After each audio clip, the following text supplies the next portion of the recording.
Out and just so happened both of them against the Toronto Blue Jays. Northland Ford defense for the Twins. Robbie Grossman's in left again. Santana in center. Sano in right. Nunez, Escobar, Dozier, and Park. Mauer the DH and Suzuki behind the plate. The importance for Duffy today, establish that fastball. Yes, his curveball is a strikeout pitcher, but work both sides of the plate. And Escobar jumping on that fastball right off the get-go and fouling it off. Regarding Duffy in his last start, yeah, the numbers didn't appear too good, but he made one mistake through 5 innings. He gave up just 2 runs through 5 innings, a 2-run home run by Josh Donaldson, and then things started piling up on him in the 6th inning, and he ended up not completing the inning and giving up 4 more runs. A good off-speed pitch right there. There are the numbers against that Blue Jay ball club that came in red hot and still playing very good baseball. 2 strikes, and Escobar takes 1 in the dirt. I just have a vibe that Duffy's going to have some success against the Royals because they have not seen him before. And he's got a swing and miss breaking ball. That's why I said important, get ahead in the count and then utilize that pitch.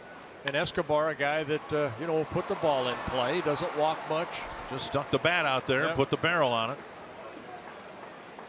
Well, 30 hits in the first 2 ball games for the Royals. And here this afternoon, Escobar on a breaking ball, stayed up a little bit, and you can see he was way out front, still able to hit that ball through the diving infield of Escobar at short.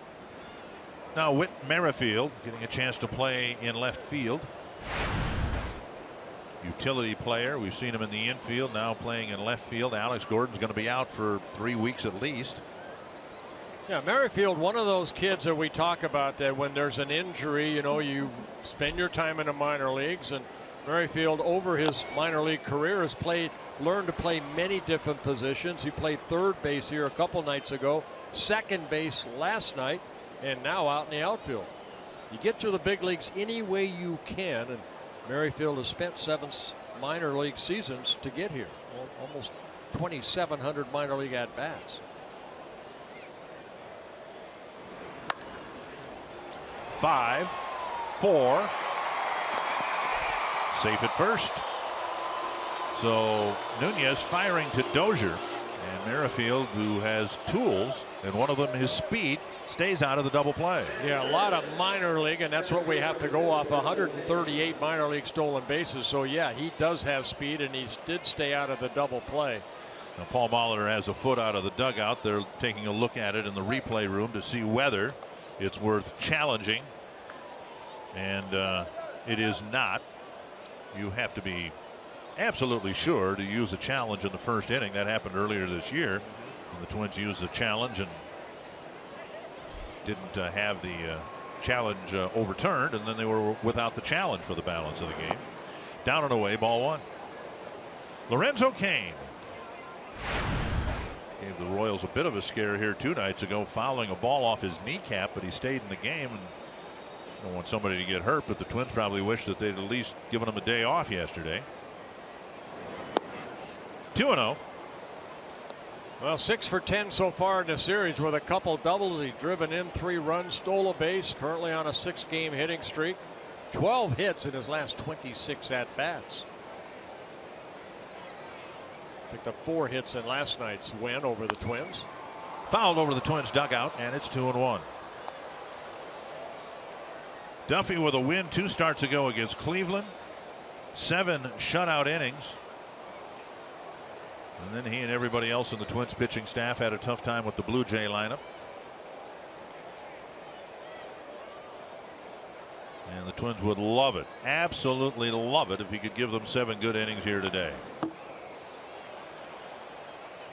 Foul back, 2-2. Well, this is a ball club, the Royals, they do not strike out very often. Only the Angels have struck out fewer times as a ball club than the Kansas City Royals.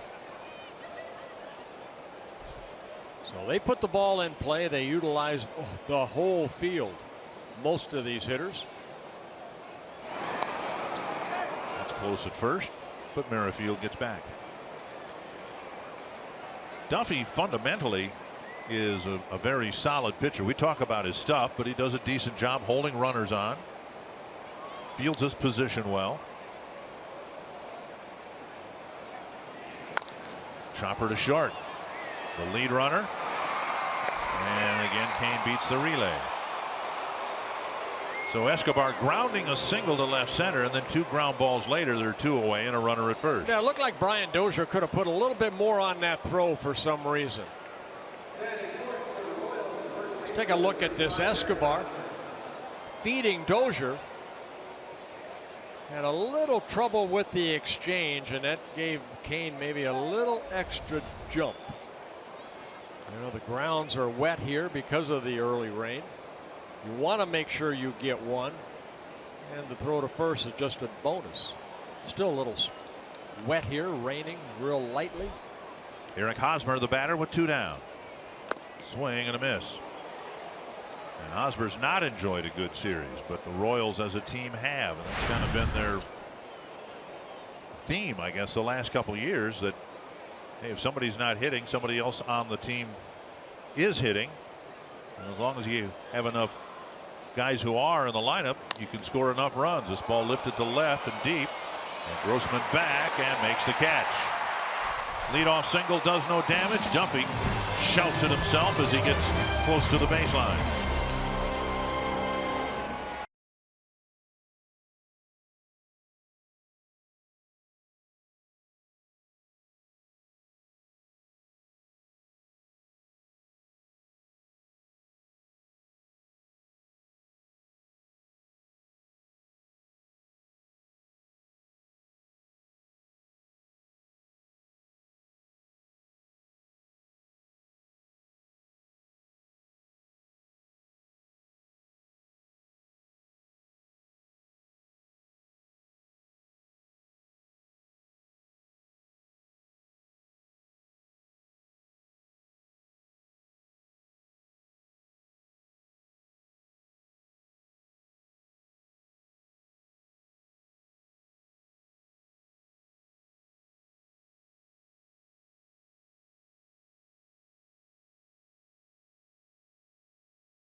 This year, scoring first has been a big problem.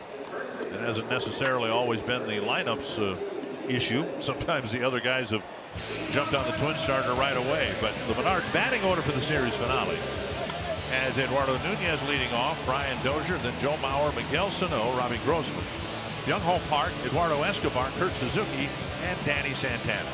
And they'll be facing right-handed pitcher Dylan Gee in his first season with the Royals. 6 seasons with the Mets, put into the rotation when Chris Young was put on a disabled list. This is his 3rd start in a row. Pitched against the Braves and the White Sox his 2 previous starts. Nunez,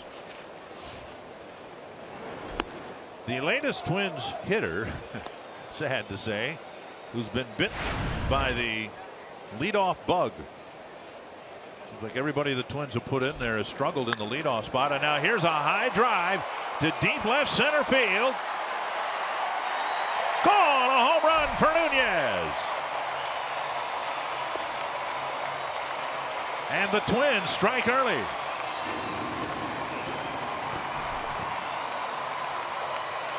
Well, Nunez jumping all over that fastball, hits his 4th home run of the year, and it's a quick 1-0 Twins lead. High fastball, Nunez with that uppercut swing on that pitch, about letter high, puts it into the bullpen area. And a good way to start for the Twins with the home run. That'll bring up Dozier. 5th home run allowed by G in 31 innings. Dozier takes a strike over the inside corner. Dozier had a good plate appearance last night, a pinch hitting appearance when he drew a 9-pitch walk in the 9th inning. And he lifts one high and deep to left. Merrifield back 2-0.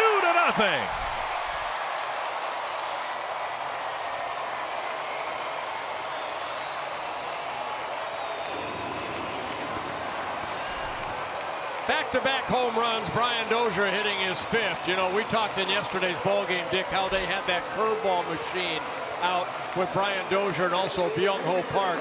And the curveballs that were thrown by the machine looked a lot like this.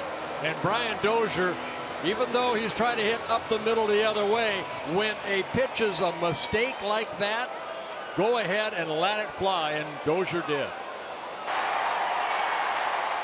All right, Joe Mauer, what do you got?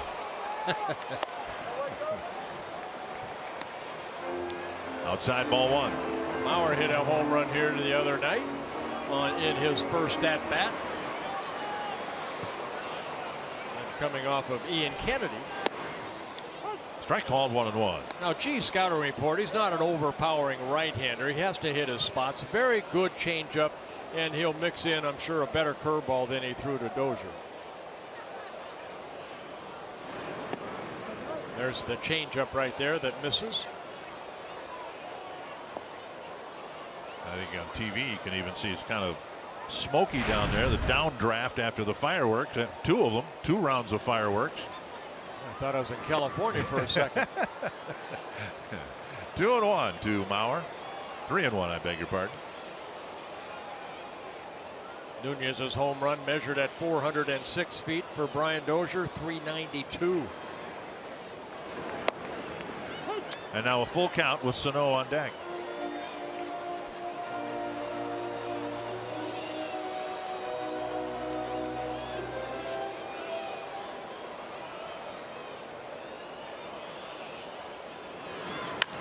Up the middle and a base hit.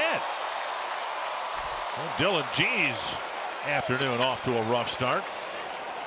3 hits, a couple of home runs, and now Sano to the plate. Yeah, G's second career start against the Twins, his 3rd game. He relieved earlier this year when he was out in the bullpen against the Twins. His first start came as a Met back here at Target Field back in 2013. Mauer taking it right back up the middle. He faced Kyle Gibson in that ball game, and the Mets ended up winning 6-1. He worked deep into the ball game, 7 2/3 innings. Only allowed 1 unearned run. So the Twins jumping all over him so far. Here is Sano, the average down to 219. It's been a tough last week or 2 for Sano, who was on a home run binge for a while. Now really has cooled off. Yeah, Twins need to get Sano making better contact. He struck out a lot, missing some pitches, taking some half swings from time to time. 1-1.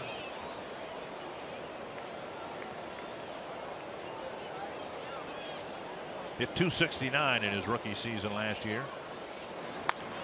Bouncer foul. Yeah, that in 80 ball games. He had 18 home runs, drove in 52 runs in the 80 games.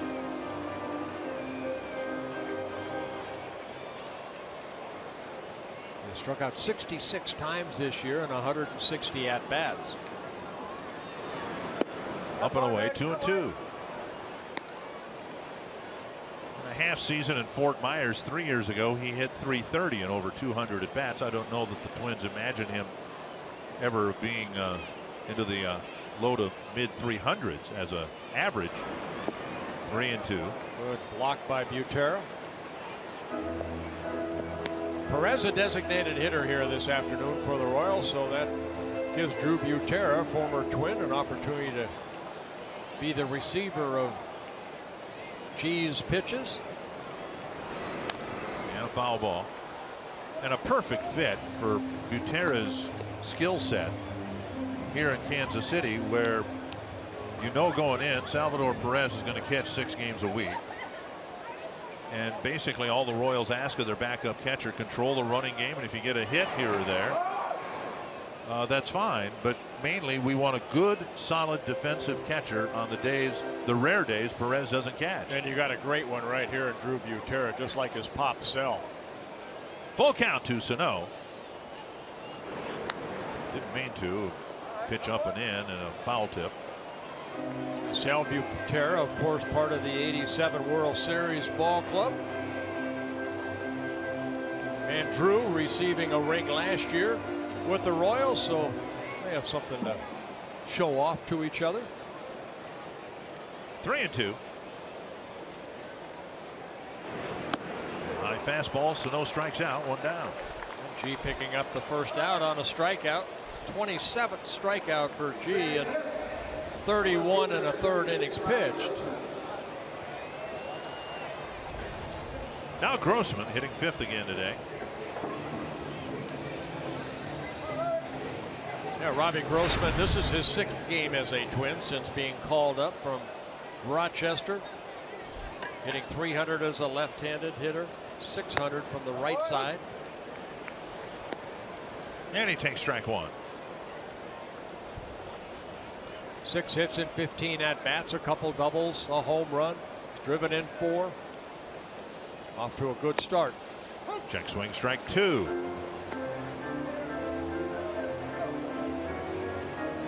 I suppose there's something to be said for a player like Grossman, who's been in the big leagues for parts of 3 years and wasn't at the start of this year, getting a chance, and maybe subconsciously, maybe not even consciously, you convince yourself that this might be it. I need to produce. This is my fourth and final chance, perhaps. And whether it's because whether you're more focused, more determined, maybe in some ways it relaxes you and you're able to just go out and play. But he's been a breath of fresh air, someone that the Twins have brought up here who's produced right away. Yeah, you know what? He comes to the ballpark prepared to play. He started off great. Now he feels good about himself.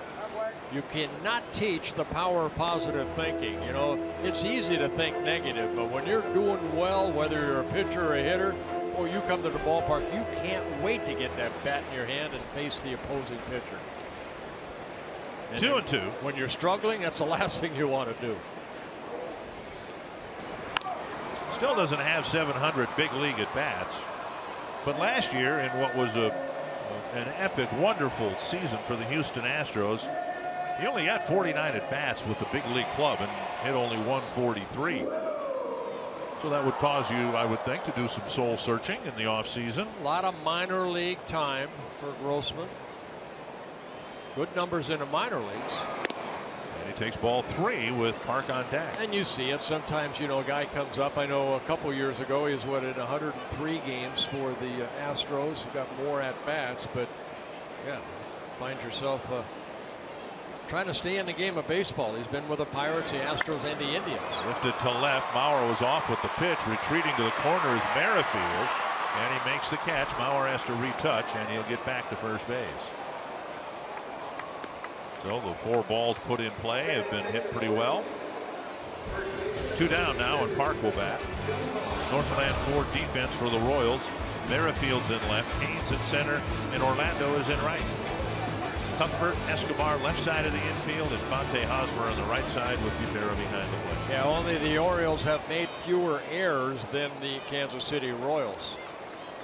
There's Merrifield. Royals with 20 errors on the year. They had 1 error last night. Park takes a breaking ball and strike 1. Sano's tailspin has coincided with Park's tailspin. Park's average down to 223. High fly center field. Kane hardly has to move. Now he has to come in. Good start for the Twins. Back-to-back home runs in the first. One by Nunez, one by Dozier. And the Twins jump out in front.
the second inning. It's been a great return so far for Brian Dozier, and former Twin Torii Hunter may have a little part in that. That's because Torii Hunter called Brian Dozier on Monday, and the two had about an hour-long conversation. Now, Brian wouldn't go into too many details about the conversation, but he said it was 100% mental. He said that Torii just reminded him that you don't have to be a leader hitting 300 with 20 home runs. You can be a leader even when you're going through some struggles. So Brian said it was such a beneficial conversation because it opened up his eyes to how he can still contribute to this team no matter what is going on with his bat. And clearly, it paid off. And Paul Molitor said he really likes what he's seen from Brian in the few days that he's been on the bench. Guys?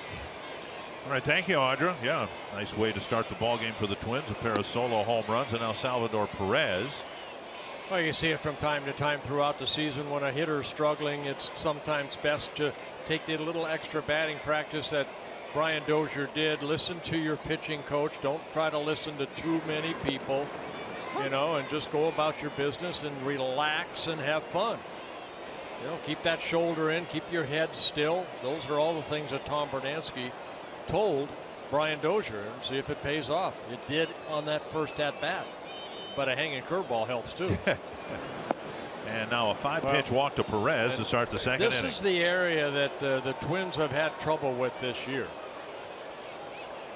Toyota key stat is just that.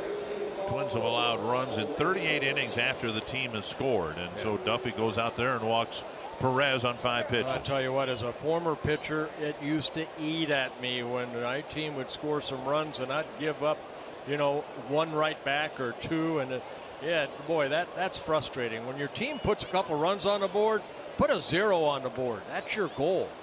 Get them back on the bench so they can continue to swing. There's strike one. Now in the first inning, Duffy pitched around a leadoff single. He got the next 3 batters. He'll try to do the same now in the second inning. Orlando will hit now, and then Cuthbert and Infante. Yeah, Orlando having a very good series so far, and he's been on a hot streak, currently an 8-game hitting streak where he's 17 hits and 30 at bats. Missing inside 1-1.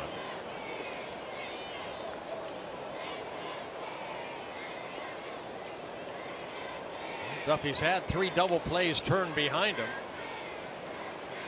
but Orlando very quick once he leaves that batter's box. Fouled 1-2.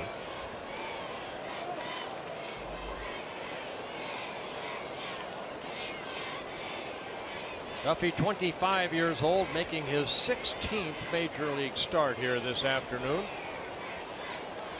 He has 6 major league wins, 4 losses, very good ERA at 3.17. And did he go? No, says first base umpire John Tumpane. That looked close. And it's 2-2.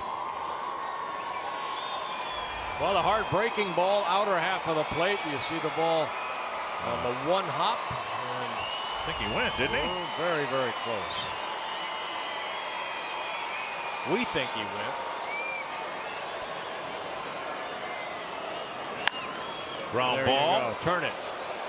Escobar turns a double play. Perez just took an abrupt left turn. He's already in the dugout. Yeah, Taylor made double play right there as Escobar taking it himself. I got to get my catcher's gear on. He didn't hang around the field at all. He knows that this is an easy double play. Nothing, you know, he's a half the way there. He just wants to get out of the way of the throw. Yeah, he's DHing today, but he just wanted to get off the field in an effort to speed up the game. 2 down. Here's Cuthbert. The commissioner of baseball loves him.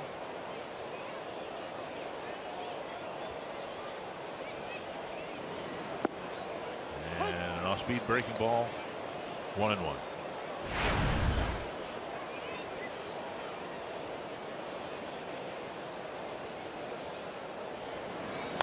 Popped up, back and out of play.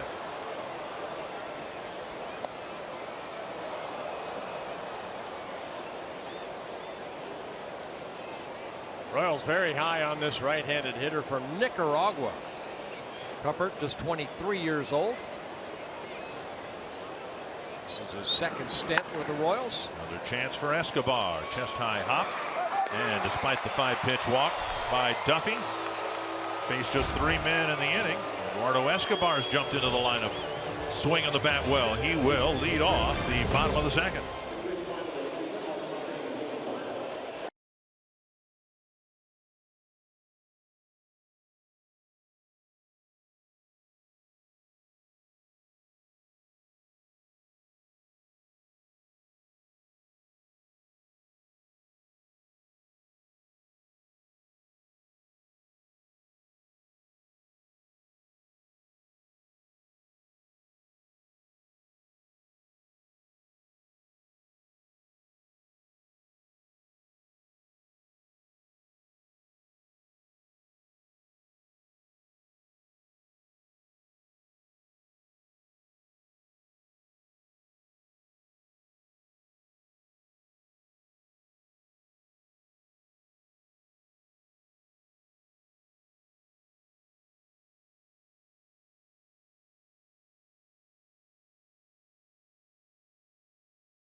Coverage of baseball. And Jackie Bradley Jr. halfway there, a 28-game hitting streak. The longest streak by an active player, Jimmy Rollins, and that was over parts of 2 seasons more than 10 years ago. And Bradley just a few games short of Dom DiMaggio's Red Sox record. Hey, think about that, 28 consecutive games. Paul Molitor had that at 39. Kenny Landreau, the longest for a Twin, 31 games. Yeah, Rick Manning, the color analyst for the Cleveland Indians, he says when he goes to Milwaukee, he still gets booed. He hit a for hitting a walk-off hit. Yeah, he won the ball game with Molitor on deck. Pop fly, short right field. Coming in is Orlando. And the ball drops between Infante and Orlando. Little miscommunication right there by the Royals. That's Orlando's ball right there. Don't know if he was yelling Infante off or not, but it's just a fly ball to short right field. Infante doesn't see it. And you can see Orlando saying, I've got it, I've got it. And for some reason, Infante put his glove up. It'll be an error on Infante. It'll be his 3rd of the year. Kurt Suzuki will bat. Light rain falling now here at Target Field. And we might have that for the balance of the game. Nothing serious expected. Inside, ball 1.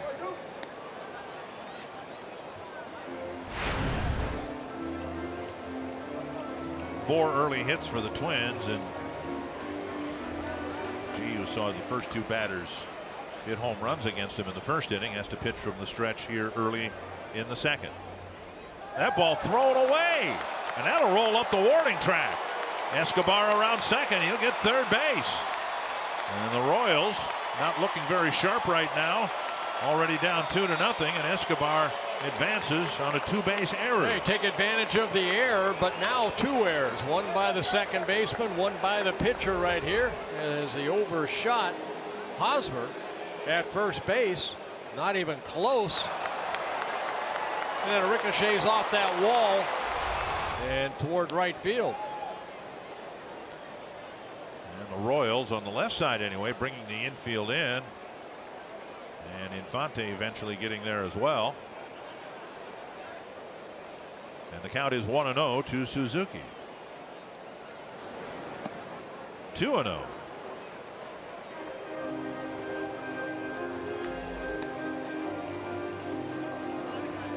Suzuki 4 for 9 against G. Both played in the same division in the National League when Suzuki was with the Nationals briefly.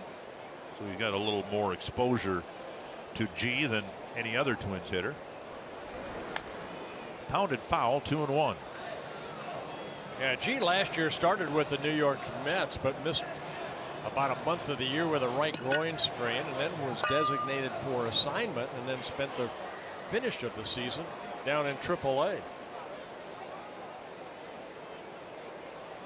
This is his 113th major league start. And a half swing with a strike. Two-seam fastball came running in on Suzuki. And it's 2-2. G has 41 major league wins, 38 losses, and ERA just under 4 at 3.98. Worked just over 700 innings in the big leagues. Most of those innings coming as a New York Met.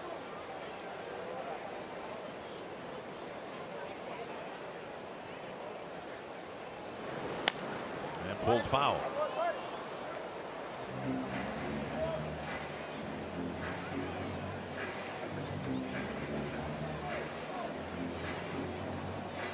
Twins hoping to beat the Royals for the first time. They have not played well within the division, to say the least. Although they've won 2 series against the Indians, they've gone 0-6 against Chicago, 0-6 against Detroit, and right now they're 0-5 against Kansas City. Inside, and it's 3-2. Yeah, 4-2 against Cleveland, 0-17 against the remaining teams in our division. Not good. Not so sure that by season's end it's not going to be the Indians on top of the division. Kind of like the way they're playing without Michael Brantley. Full count. And Suzuki on an off-speed pitch goes down on strikes. G picks up his second strikeout. Carsoup.com trivia question. Besides Jackie Bradley Jr., who has the longest hitting streak in the major leagues this season,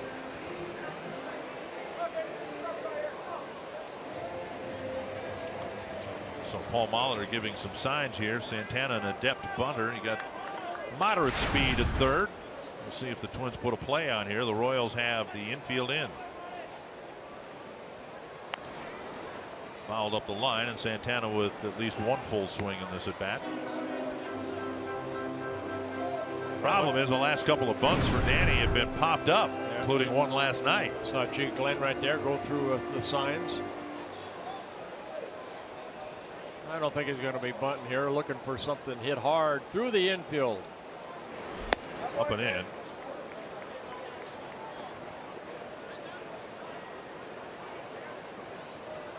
Santana's driven in 9 runs this year. This is his 108th at bat. Check this way. 2-1. All 3 pitches inside. The curveball inside that he fouled off. And then the last 2 fastballs middle in.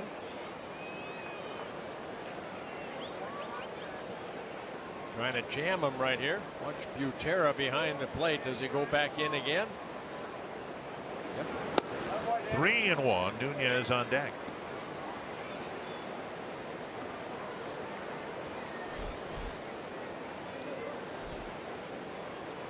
.41 pitches for G.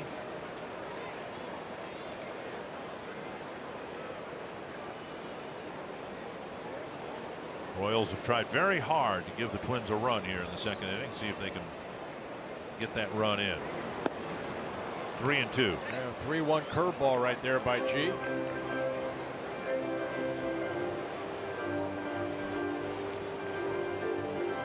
Seventh season at the big league level for Dylan G. He's averaged about 6.5 strikeouts per 9, just under 3 walks per 9. And a base hit to right. Santana singling in Escobar, and it's 3-0. Yeah, it looked like a fastball right there after a very good 3-1 curveball. He kind of threw a fastball, and I think he missed his spot. Santana hits it sharply through the drawn-in infield. Yeah, see that ball Butera again, they wanted it inside. He didn't get it in. Allow Santana to get some good wood on it and pick up an RBI, his 10th. So an unearned run, but the Twins will take it as they lead 3-0. Now you got the speedy Santana at first base, 10 stolen bases in 15 attempts. And the power of Eduardo Nunez. He's got 4 home runs on the season. Cranked a leadoff home run last inning. Swing and a miss, and Nunez looking right away after the swing, almost before it ended, looking up at Santana at first base like he expected Santana to take off. That's the second time this year the Twins have hit back-to-back home runs. Against the Angels, it was Arcia and Park back in the middle of April. Time called, no pitch.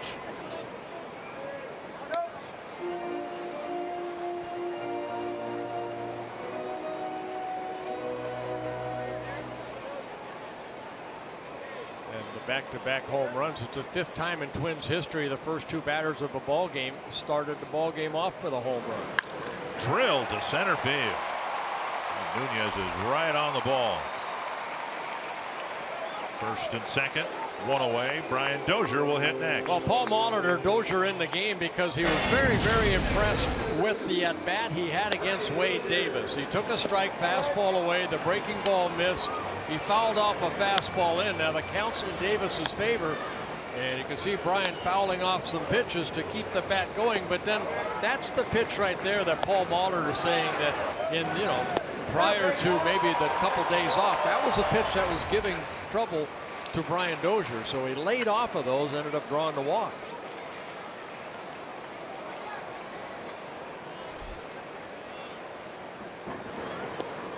Blocked by Butera, ball 1.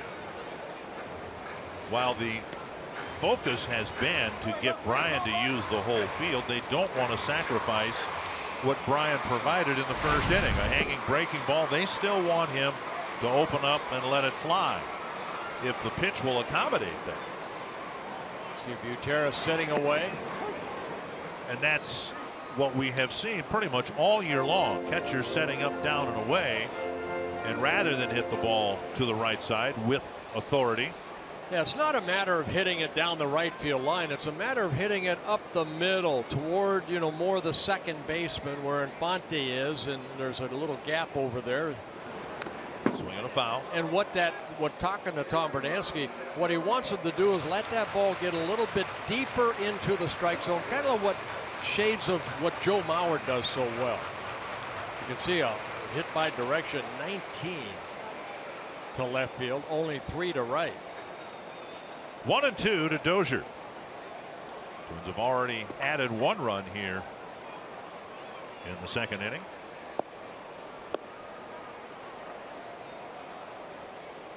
Gee, shaking off Butera, then stepping off.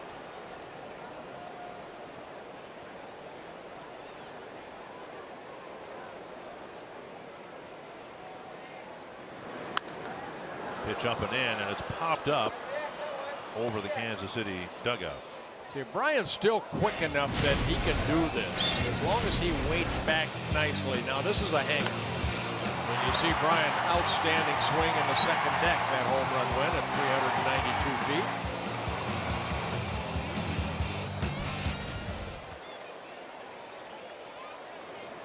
And also Bruno said he needs to just slow the game down a little bit. He's trying too hard. So try to relax in that box, look for your pitch, trust your hands, but keep that left shoulder in and your head. Don't pull open. And a breaking ball, swing and a miss. Good changeup right there. The 3rd strikeout for G. Follow Twins Baseball live with the MLB.com at-bat app. Customized at-bat to feature the Twins. And stay up to the moment at any moment with game day, live game video highlights, StatCast news, and more. Blackout and other restrictions apply. Download MLB.com at-bat, the #1 app for live baseball on your phone or tablet. Here's Bauer. Singled up the middle his first time up. Yeah, on a 3-2 fastball away, Joe waited back nicely and hit it up the middle. Strike called.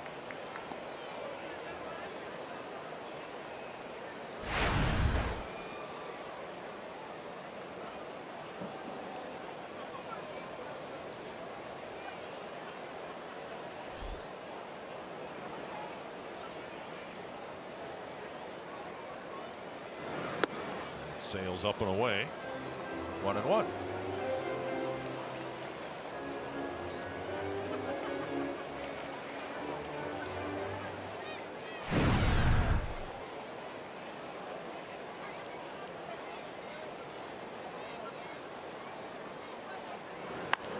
That is foul between Butch Davis and the line.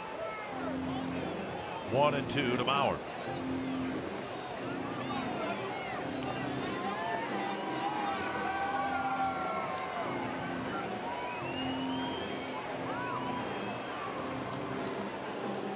Have some speed on the bases. In fact, maybe their two fastest runners.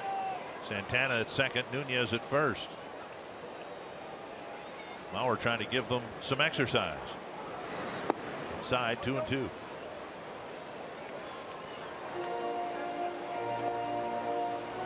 Four pitches already for G, and if Mauer extends the inning, Sano would have a chance.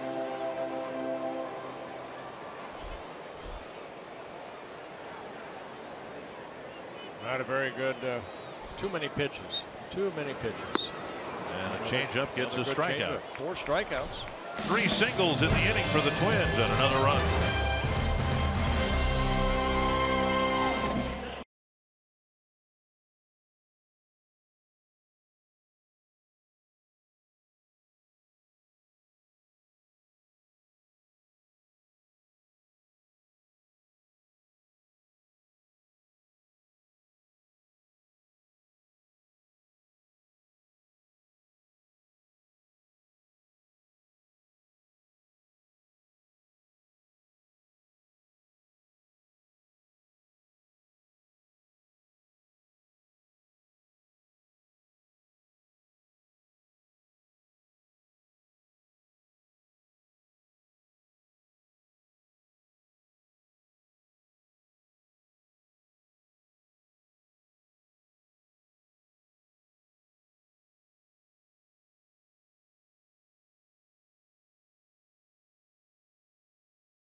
Fox Sports North is presented by CenturyLink. Switch to CenturyLink Prism TV for an advanced TV experience. Learn more at cprismtv.com. And by North Dakota Tourism. Start your journey at NorthDakotaLegendary.com. And Tyler Duffy now has a 3-0 lead.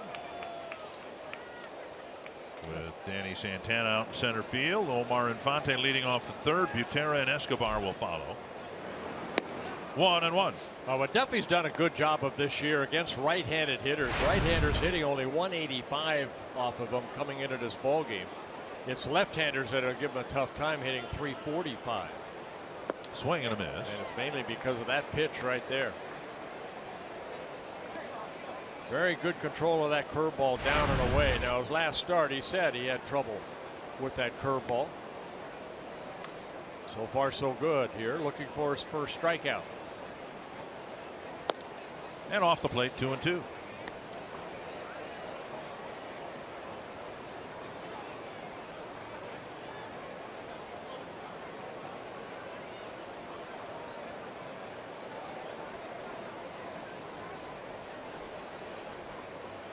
Readjusting the pad that he wears on that left ankle area. And a breaking ball gets a swing and a miss. And there's the strikeout. So strikeout number 1 for Duffy. Sunday, it's the longest race in the NASCAR circuit with the Coca-Cola 600. That's 100 miles farther than the Daytona 500. Very good. How you thought of that just like that. At 4:30 p.m. Central on Fox, or watch it all the Memorial Day weekend events on Fox Sports Go. That's a lot of driving.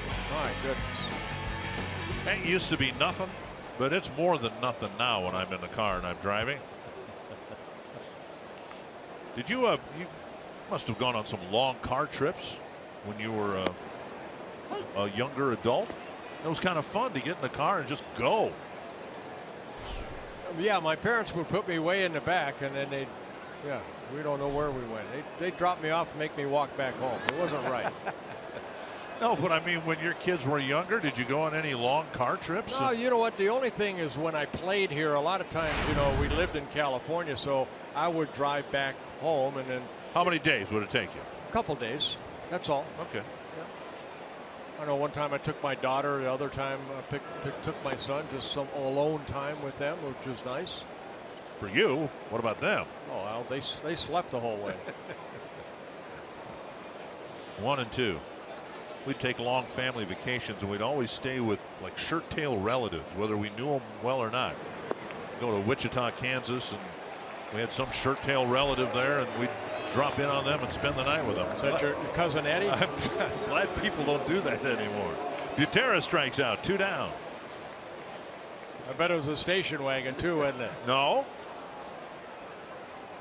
Here is Alcides Escobar, started the ball game, fell behind, just trying to protect the plate, but lo and behold, put the barrel of the bat on it and got a single, but Royals never got a runner to second base. Any rocking chairs on top of that station wagon? No. No. It's not the Grapes of Wrath or the Beverly Hillbillies or anything like that. Wally World, baby. On the outside corner, a strike.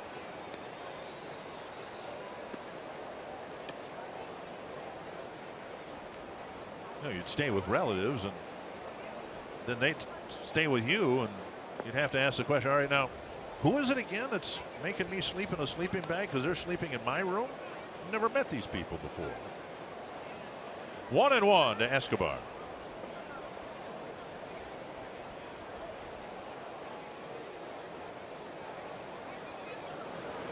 And off the plate, 2-1. Now, if I was a relative of yours, I would not want to sleep in your bed when you were a kid.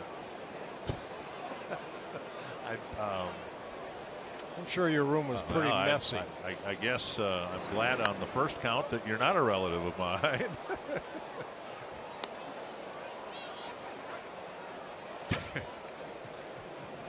Two and two to Escobar. Escobar, the only hit off of Duffy that came on the first at bat of the ball game. Got a pitch down and away and hit it through the infield. Got him looking on the outside corner. Struck out the side. And Duffy's given up just 1 hit and 1 walk through 3 shutout innings.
Grayson with your Mall of America Studio Sports Update. It is time to look back at a significant moment in Twins history. On this date in 1997, the Twins formerly retired Kirby Puckett's number 34. He was a first ballot Hall of Famer 4 years later, a 12-time All-Star as well. One of the greatest Twins of all time. Yes, he was. Thank you very much.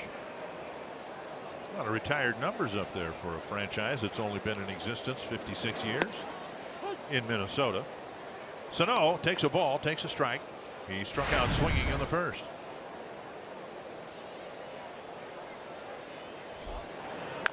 Tapper. Cuthbert fires on the run, and Sano retired, one away. You know, in the last half inning, I was telling you that, you know, I knew that the Coca-Cola 600 was 100 miles more than the Daytona 500, and I've been sharpening up my math because I'm under a lot of pressure here today. Yeah, you are. You are. My elementary school teacher, Darlis Forcier from Dumont, Minnesota, is here today, and you know she's been looking over my shoulder figuratively probably all these years. Here's a drive to right center field, and that ball will hit hard off the wall, and Grossman will hold up with a single, and he made a smart move there with Orlando's arm, getting the ball to Escobar on the fly. Yeah, Grossman jumping on that high fastball, and a nice play by Orlando out in right field. Now, he made a couple errors, or maybe one error, but he had a tough time handling the ball in yesterday's ball game. But the high fastball, boy, good swing right there by Grossman. And pretty good base running right here. The ball hit off the wall. Orlando ready for it. Bounces right back to him, and he got it back in quickly. Now Park, who hit a fly ball to center, would like to keep adding on runs here. Swing and a miss. Anyway, Darlis Forcier's been looking over my shoulder all these years because she's in our viewing audience and a big Twins fan. And now, how long did you have her as a teacher? Well, we moved from Dumont when I was in the 4th grade, and this was literally a one-room schoolhouse with a total of 7 kids in it, kindergarten through 8th. She had a challenge, as you might expect, with me there, but yeah, she told me the last 2 years, your 8th grade, the 2 years you were there were really good. I just said you got better. We moved in 4th grade, so I wasn't there for 8th grade. 1-1. My classmates, there were 3 of us in 4th grade: Lavetta Anderson and Vicki Johnson. And there was nobody in 3rd grade when we moved. There was nobody in 5th grade. There was a 6th grader and a 7th grader. 1-1. And picked off is Grossman at first. Well, Dylan G., who threw a ball away when Escobar was at first base last inning.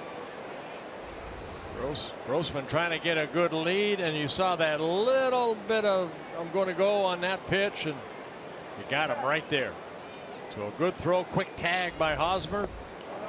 And G gets swing, no swing. G gets a pickoff. That's his first pickoff of the year, his 5th career pickoff. Left-handed first basemen just have that advantage too, don't they? I mean, Hosmer caught the ball, just dropped the glove. Ooh. You know, a couple of times I said Dozier worked off that curveball machine, and so did Park. And in his first at bat, he let a curveball go like Dozier hit out, and that one right there swung through a slow curveball. And change up inside, a swing and a miss, and G faces just 3 men in the inning.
books as the only Royals player to play 3 different positions in his first 3 major league games: left field, third base, and second base. And guys, you were just talking about road trips a second ago. How's this one? His 86-year-old grandfather came up here to Minnesota, drove in his car by himself from South Carolina just to see his grandson's debut in Chicago. Once he made it to Chicago, he figured, well, I made it 800 miles.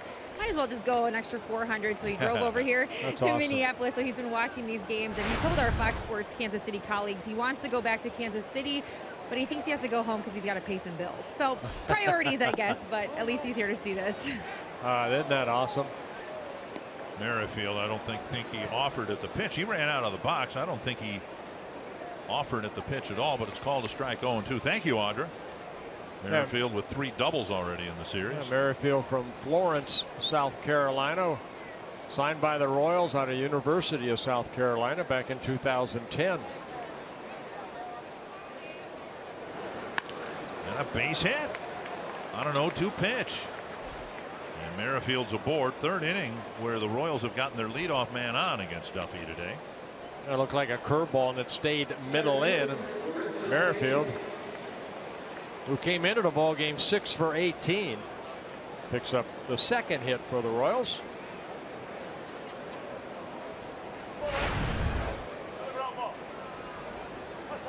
Kane reached in a fielder's choice. Duffy got a ground ball double play in the 2nd inning. There's been 1 fly ball out. Everything else has been via strikeout or ground out. Duffy slipping where he landed right there. Ball way outside. Checking the spikes. Get some dirt out of him.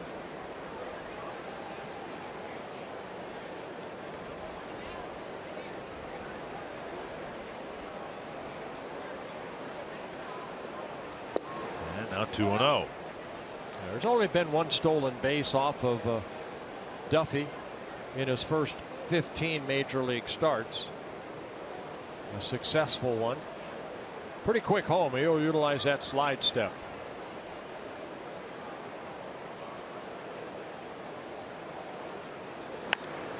And a breaking ball lifted foul. 2-1.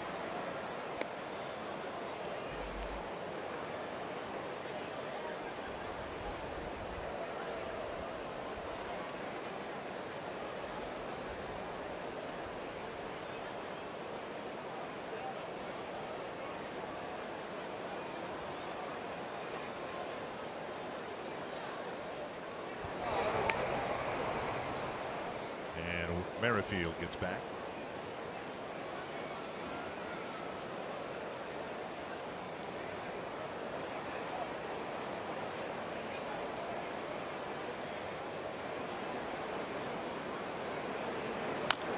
Foul.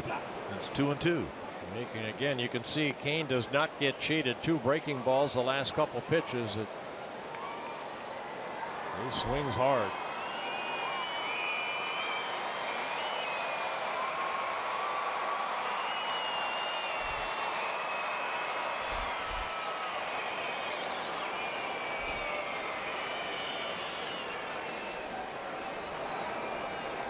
Going inside. Wow, just missing inside. And Kane just able to check at the last instant. 3-2. Merrifield runs well. We expect he'll take off here. Rusty Kuntz at first base talking to Merrifield.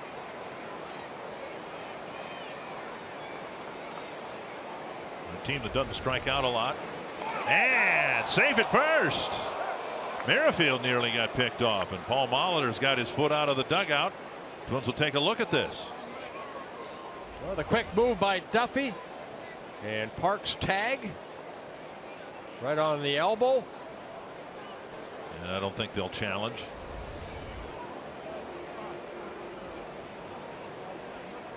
And I don't know, I made a big deal about it, but maybe what we saw right there is the difference between a right-handed first baseman and a left-handed first baseman. Hosmer was able to catch the throw and drop the glove, and Park had to come over and try to make a swipe tag. Both runners in each case were shifting towards second base and had to get back. Grossman called out. Merrifield no. There he goes, and the pitch lifted foul. Well, tried the 3-2 breaking ball, and Kane fouled it off.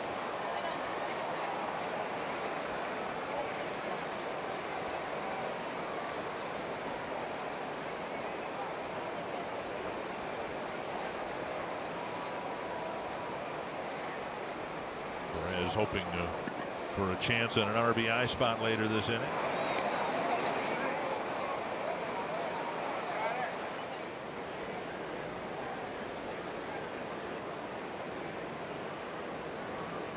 Merrifield in AAA this year had 16 stolen bases in 17 attempts.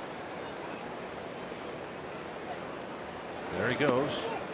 And ball 4. Kane will take a walk, and Merrifield moves to second, and now Duffy for the first time has a runner at second base with a 3-0 lead. Yeah, second walk for Tyler Duffy in the ball game. Struck out the side last inning. Carsoup.com trivia question. Besides Jackie Bradley Jr., the longest hitting streak in Major League Baseball this season. It's Hosmer in his 18-game streak back in April.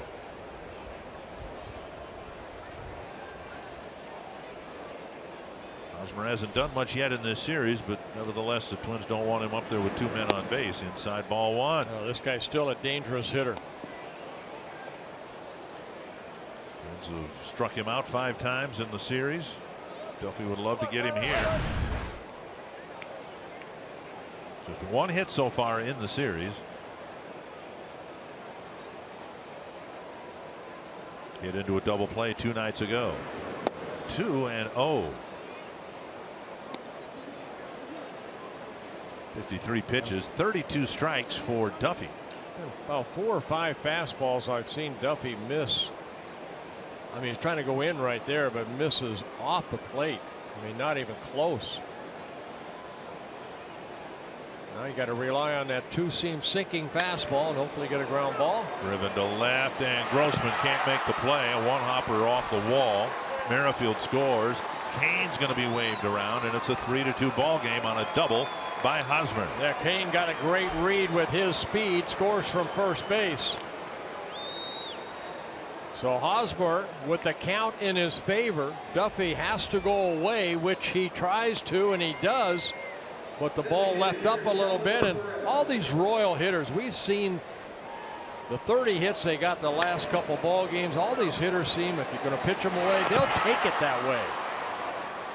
It's a 2-run double for Hosmer, driving in his 22nd and 23rd runs of the year. Fox Tracks was presented by Dodge. Now the tying run at second, still nobody out, and Perez the batter. And a balk is called, and now Hosmer will go to third. Duffy dropped the ball from the rubber.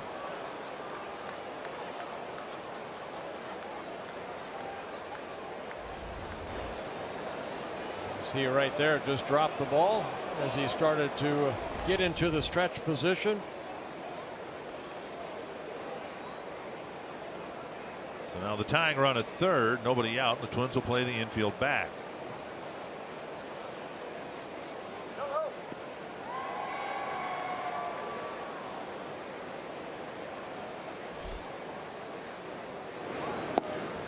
Down and away, ball 1, and Duffy usually pretty good at throwing strike 1, and he hasn't done that here in the 4th inning. Really flying open. That left shoulder is just flying open, and that creates that ball to kind of fly outside, especially the breaking ball. There's a better fastball down and away. 1-1.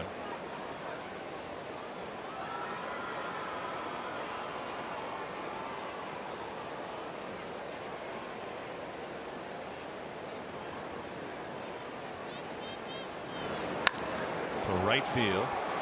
Sano retreats, and that's over his head, and one hops the wall. Perez for second.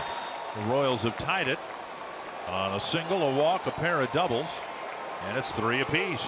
You know, we've seen some of the angles that these outfielders have taken for the Twins. Arcia took a bad route the other night, and here Sano went straight across instead of going back.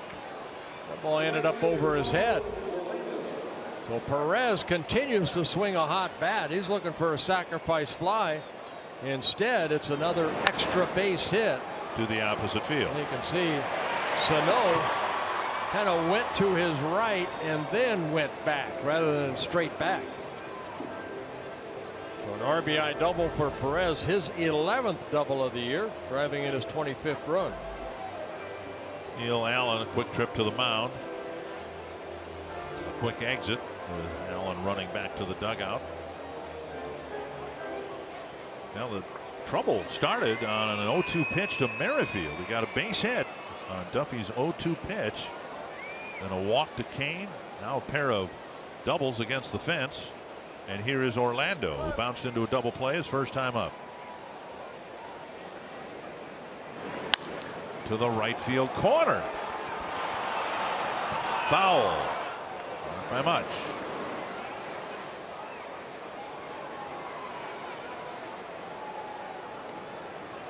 The Twins handing Duffy a 3-0 lead, but it's all gone away here in this inning. Foul by about 2 feet.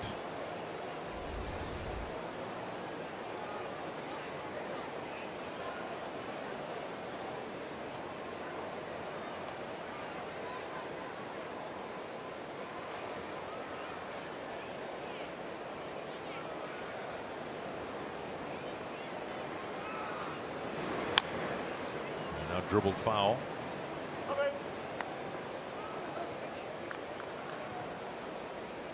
Oh, and 2. Duffy, who struggled with his curveball, needs to snap off a good one here to get a strikeout. Well, I hate to be a parrot and repeat myself over and over, but if you don't start pitching some of these guys inside, they're going to reach out and do exactly what Perez did. 1 and 2. And so many hitters just are leaning out over the plate. Good time to work a couple fastballs inside. Run that 2-seamer in on some of these hitters.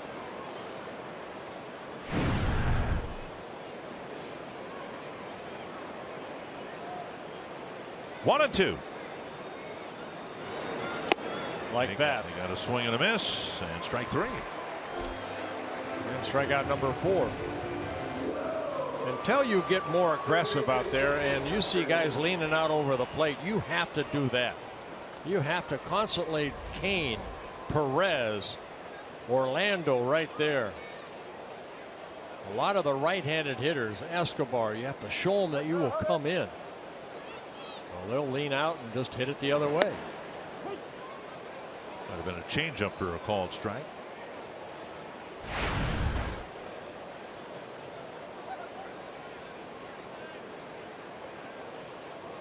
The focus and the concentration has just not been there for the starting staff.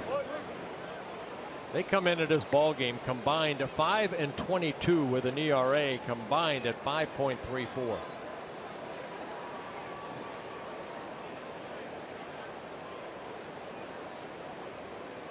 One and 1. Slow breaking ball bends over the inside corner. 1 and 2. I only say that because I had a pretty good curveball myself, but I had to pitch inside because that's where my curveball started, inside, and then worked away. If you start only your curveball there, hitters know that, so you have to throw that fastball in too. Bouncer left side, cut off by Nunez, and he rifles his throw across to get Cuthbert 2 away. And that'll bring up Omar Infante.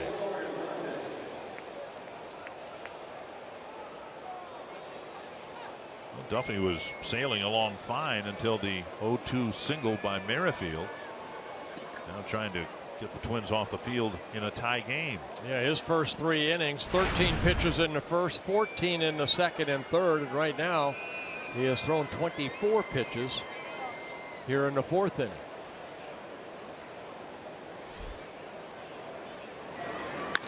And a base hit left center field. It'll put the Royals in front.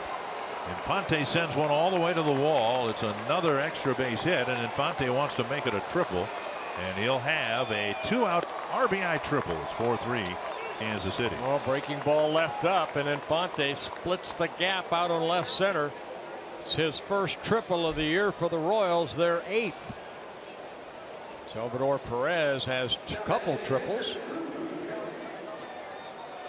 Escobar with a couple triples. And you see the breaking ball. And Infante, an established hitter, kind of the veteran here for the Royals. 15th major league season. Took advantage of that high breaking ball. Now Drew Butera. And drives in his 10th And run. that to the backstop. And Duffy got spun around and isn't even able to cover home plate. He stumbled, which I think contributed to the wild pitch, but also left him in no position to cover home plate. And it's another run and a 5-run inning now for Kansas City. That's the second or third time that I have seen Duffy slip where his landing foot is. And Infante saying, no, no, no, no. Don't throw it at me. 1-0. And a bouncer to short. And Escobar throws to Park. Bad inning for Tyler Duffy and the Twins as the Royals get 3 extra base hits and 5 runs.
Sanford Health injury report involving the Twins.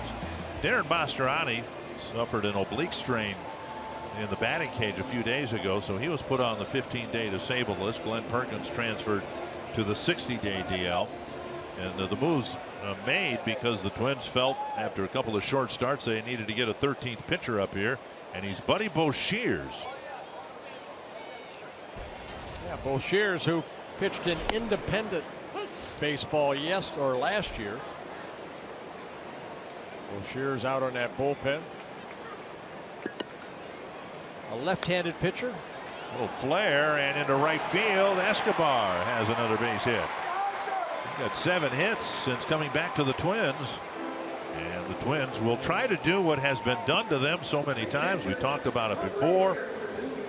Twins scoring and the other guys score. Well, now the other guys have put together a 5-run inning. We'll see if the Twins can answer here in the bottom of the 4th. You can see a little bit toward the jammed a little bit, but able to get it over the infield and over Hosmer.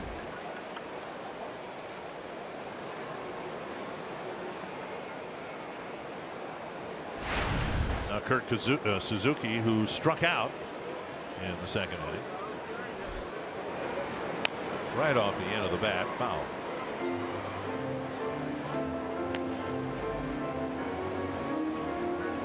Twins got 2 runs on back-to-back home runs in the first 2 at-bats to start the ball game. Added a run in the second. Got a base hit in the third, but the runner was picked off, and now Escobar on first base after a leadoff single.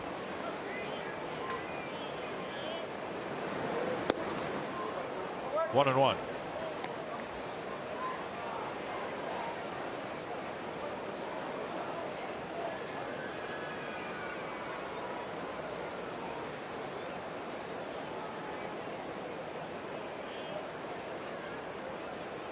There goes Escobar. The pitch up and in, and Butera's throw got him.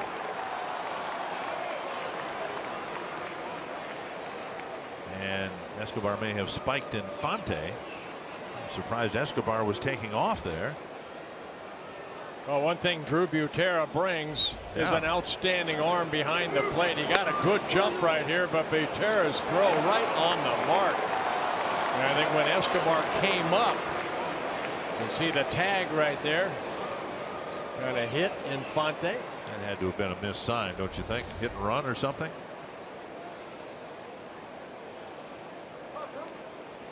Two and one. I mean, Escobar's not the fastest guy on the team. Has made two stolen base attempts. He's been thrown out now both times.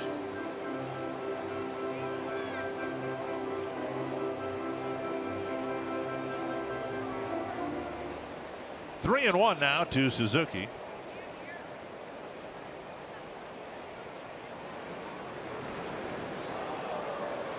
And that would have been a balk if there was a runner. That's a no pitch. We've seen both pitchers kind of struggle on that mound or the landing area. 3 and 1.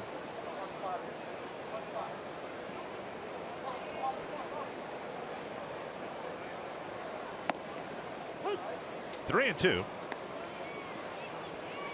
Twins with 7 hits, Royals with 5, but the Royals bunched a lot of them together.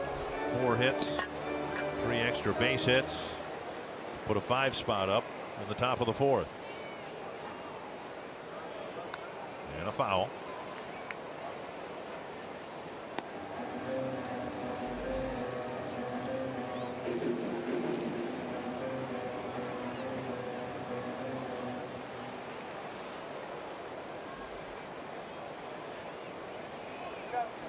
Suzuki and then Santana in the 4th inning.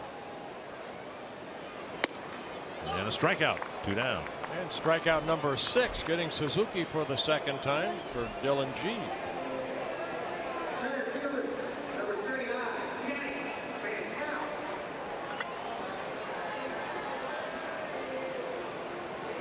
And before Danny Santana bats, Target Field is a great place to spend time with the people who are important to you. Groups are eligible for discounts on tickets, and per ticket fees are eliminated. Organize your group of 25 plus today.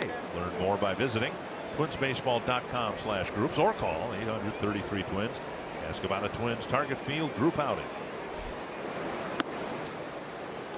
2-0 to Danny Santana. Drove in a run with a single.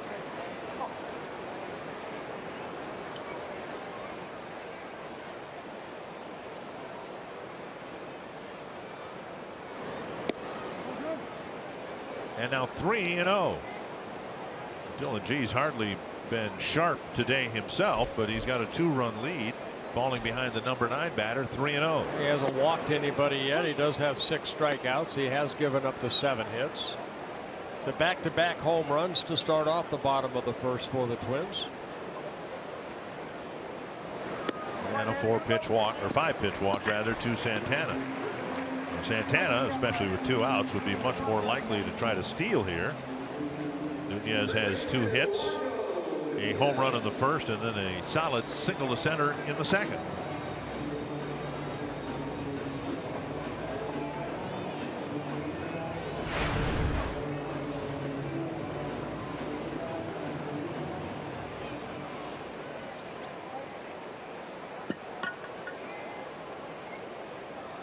Two good at bats for Nunez, the leadoff home run and then a single.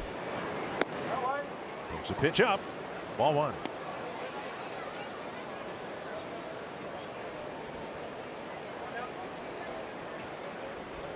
Two home runs for the Twins. They've hit 43 home runs now in their 46th game.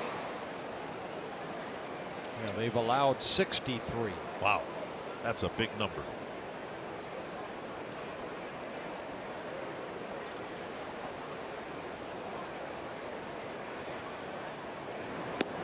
And a strike taken, 1-1. Yeah, the 43 home runs, I bet you 30, 33 are probably solo home runs. They have only, what, I think I mentioned last night, 3-run home runs. Maybe about 8 or 9 2-run home runs. Popped up a foul ball, and Hosmer watches it spin back into the seats.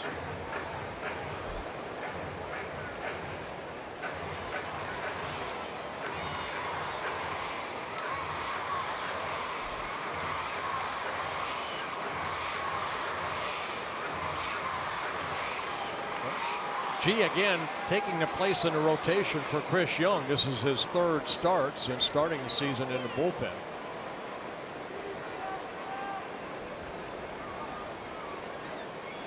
One and two to Nunez.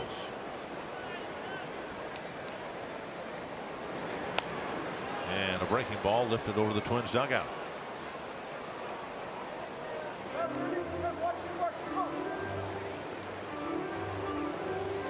Two pitches for G in his last start. That came in Chicago against the White Sox. He worked 5 innings, gave up 1 run, got the win in the 4-1 ball game. G moved into the rotation when the Royals had to put Chris Medlin and Chris Young on the disabled list the same day. There goes Santana, and the pitch lifted foul, backing out of play. G started the year in the bullpen.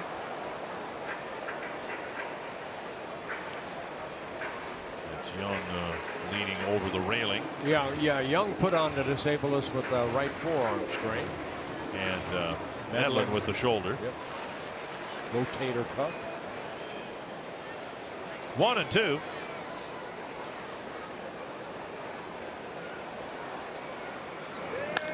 Drilled fair into the corner. And it will go all the way to the corner. Santana to be third. He'll be waved around. The throw from Escobar is into no safe. The ball rolled free. Santana knocked the ball out of Butera's glove. And the Twins get at least 1 back here with Nunez picking up his 3rd hit. Well, that little short hop to Butera and the speed of Santana. Fastball down and in. It'll be a double for Nunez. Merrifield plays it off perfectly, getting it to Escobar. A strong throw home. And that little short hop. Don't know if Butera ever had control of the ball in his glove, but it trickles away. And Santana scores, and it's a double, RBI double for Nunez. Moves over to 3rd on the throw home. And now Dozier takes a breaking ball and strike 1 with the tying run 90 feet away.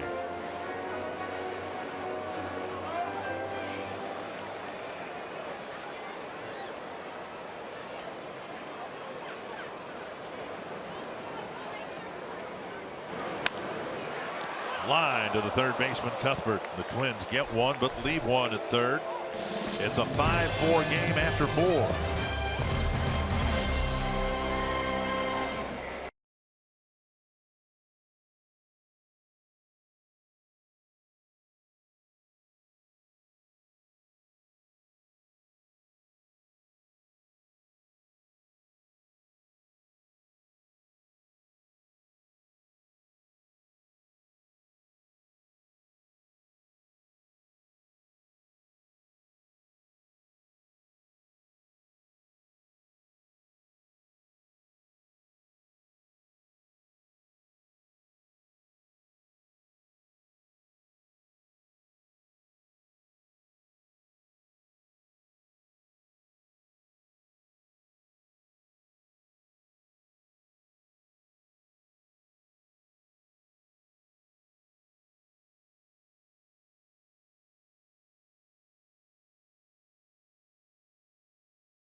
City Royals. We're here in the Minnesota Lottery Winners Circle with Sandy from Barnum, who is getting ready to take her annual birthday trip to a Twins game. This year you're going to Seattle, but Sandy, I hear you might be a little bit of bad luck when it comes to Twins games in the rain. Is that right?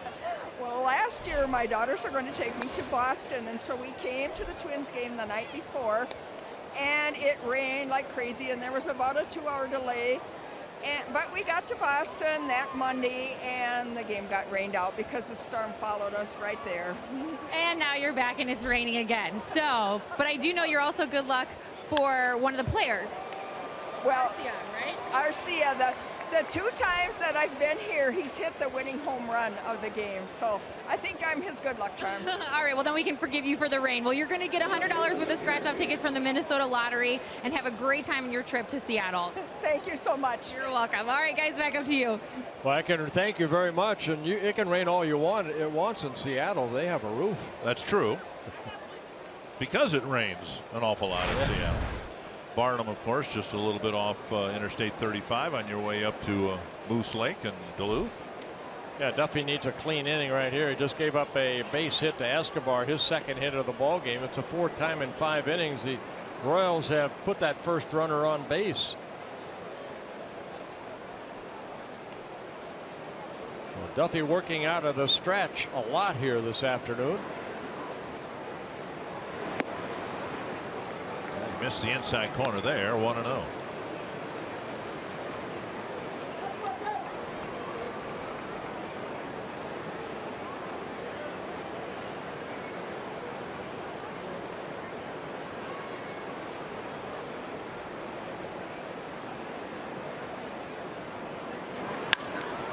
And with the runner going, a ball driven to right. Sano tracks it down in the gap. Escobar gets back to first. So the Royals try a little hit and run. Merrifield hit it hard, but had a little too much air under it. 1 down. Yeah, nice running catch by Sano. Has to go to his right. Better job of tracking that ball for the first out. That'll bring up Kane. Buddy Brochure's starting to loosen up.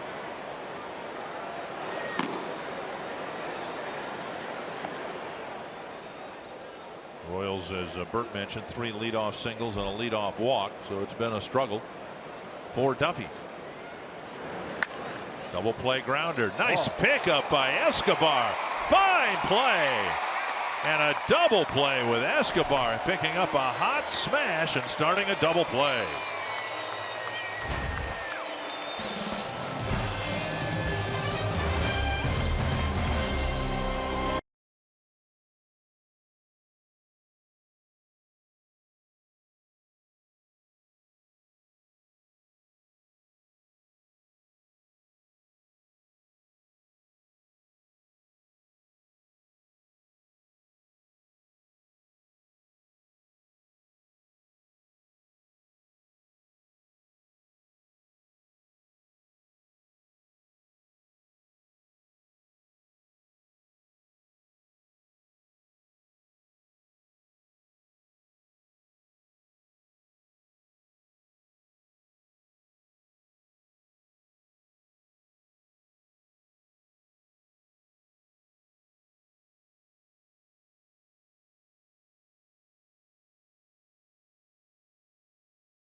North is presented by Northland Ford.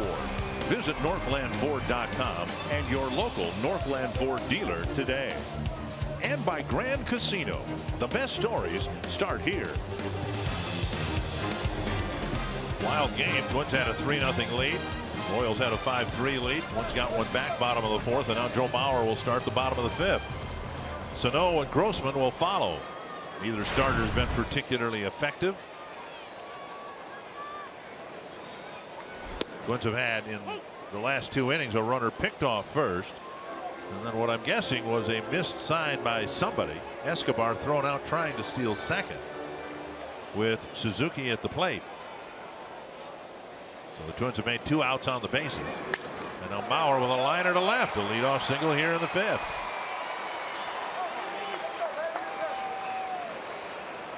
Mauer's second hit, and that'll bring up Sano. At some point it has to turn for Sano. He's too big, he's too strong. Just missed hitting a home run. Instead hit a liner fly ball to center field to end the game last night. But a lot of strikeouts, and I suspect until he cuts down on his number of strikeouts, he's going to have stretches like this. Stretches where the strikeouts are still there, and then when he puts the ball in play, nothing happens. So we'll see if he can make something happen here in the 5th.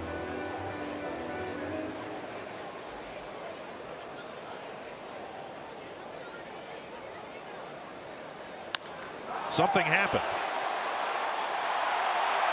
Twins lead. A third home run hit by the Twins for Sano, number 8. And that was a hanger right there by G. There's an extra base home run hit. Sano's 8th home run, his first 2-run home run. So the breaking ball, almost what Brian Dozier got.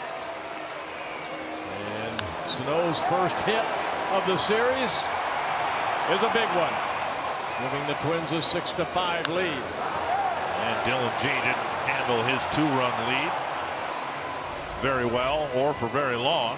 Twins in front now, and with nobody out in the 5th inning, the Kansas City Royals will go to their bullpen. Twins have hit 3 home runs here today, and right now have a 6-5 lead.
Something to smile about. 3 home runs already in the ballgame for the Twins. Back-to-back home runs in the bottom of the 1st inning by Nunez, and then Brian Dozier made it a quick 2-0 lead for the Twins.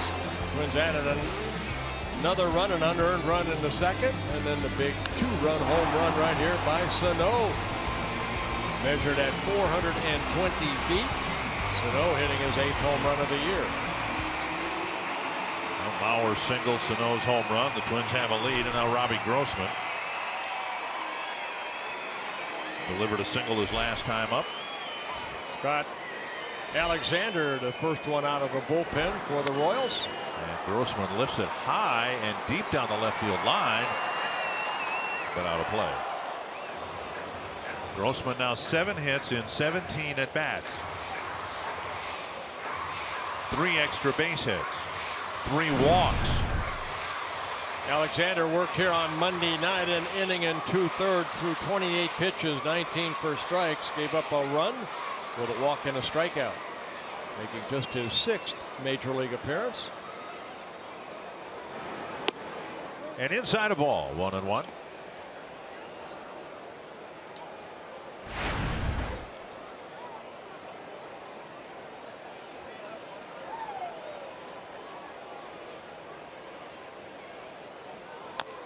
There's a chopper, and Alexander picked it up, and about the only chance he had would be to see if it somehow rolled foul. And it's an infield hit for Grossman. Yeah, kind of a swinging bunt right there, and you're right, Alexander, once you get in that position, your momentum's taking you to the line. Let it go. You're hoping maybe the spin of the ball might roll foul. Now it stays on the grass. I don't know if that would have went foul. It was maybe a foot or two on the grass area. But Grossman picks up his 2nd hit. We'll try this again. We'll see if something good can happen in Park's at bat. He, like Sano, had been struggling. Strike 1 on the outside corner. Yeah, he got a base hit here the other day on Monday that snapped an 0 for 20 stretch that he was going through.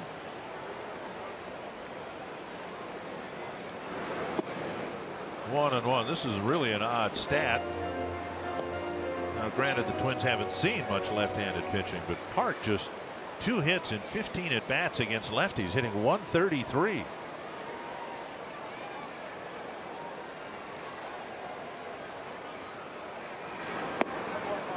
Taken low, 2-1.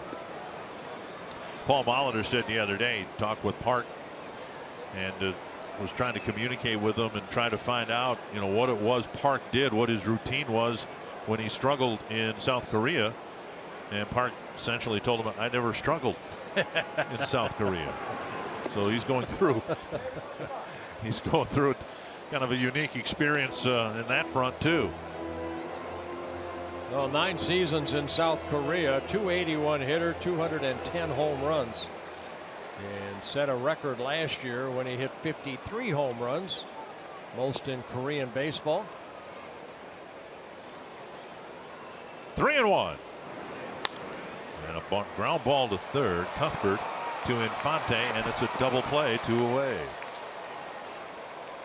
And that'll bring up Escobar. Fox Sports North is proud to partner with Girls on the Run Twin Cities to empower girls to be healthy and confident. Join us for the Girls on the Run Spring 5K presented by Alaris Mortgage, Saturday, June 4th at Normandale Community College in Bloomington. To register, visit foxsportsnorth.com. Click on upcoming events. And now Escobar, 2 more hits today. Hitting now as a right-handed batter. 8 hits, 21 at bats against left-handed pitching.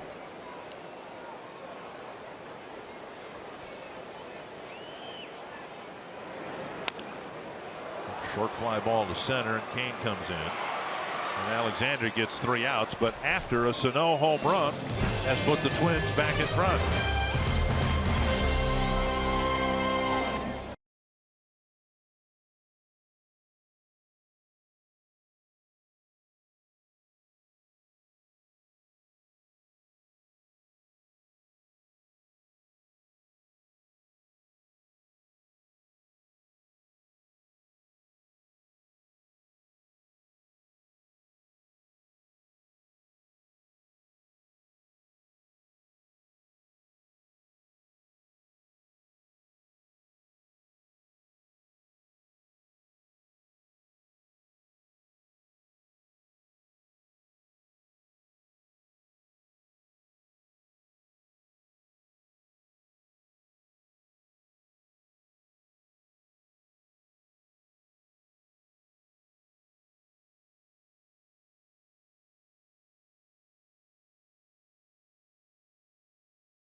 Miguel Sano with a 2-run home run. The Twins have scored in every inning but the third.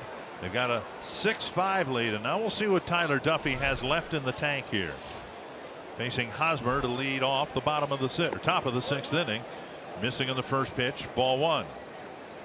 Try to get that first out. That's Duffy's goal right here. Hosmer, then Perez and Orlando. Hosmer contributed a 2-run double that started the Royals' comeback in the 4th inning when they scored all 5 of their runs. Yeah, Duffy fell behind 2-0, went with a fastball away, and Duffy hit it over the head of Grossman in left field. And a strike that covers the corner. 76 pitches for Tyler Duffey. 47 strikes, couple walks, 4 strikeouts. Breaking ball, tap foul, but that's your phrase. What he has left in the tank. Twins were warming up Boshears in the 5th inning when it looked like Duffy was going to struggle again. He got a really nice double play started by Escobar, and this might be his last inning of work, and he wants to make it a good one. Well, you know what? He only needed 5 pitches to get through the last inning, so hopefully he's settling down here. That Twins, I think, they're not afraid to go over 100 pitches with him. Right now it's 78 pitches. So Duffy picks up his 5th strikeout, getting Hosmer to swing through a breaking ball. Breaking ball down out of the strike zone, and just the 2nd time so far this afternoon that Duffy's retired the leadoff batter. Here's Perez.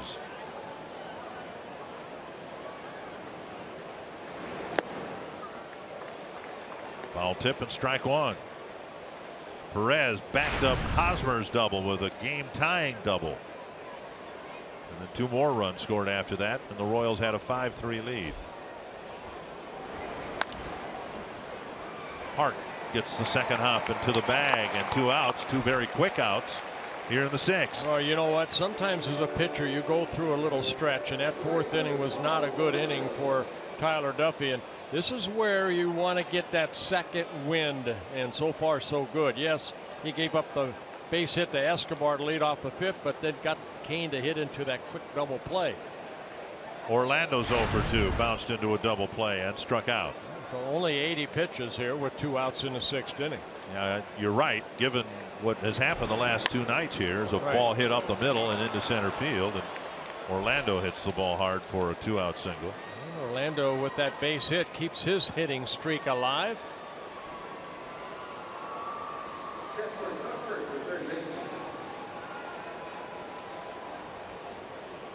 That hitting streak of Orlando now a 9-game hitting streak. Chesler Cuthbert. Not only are the Royals good, I mean, they got the most creative first names of any team ever assembled in baseball. You got Whitley, Alcides, Lorenzo, Paulo, Chesler, Gerard, Kendris. 1-1. If you came out of retirement, you could start. Rick Albert would fit in real well with the Kansas City Royals.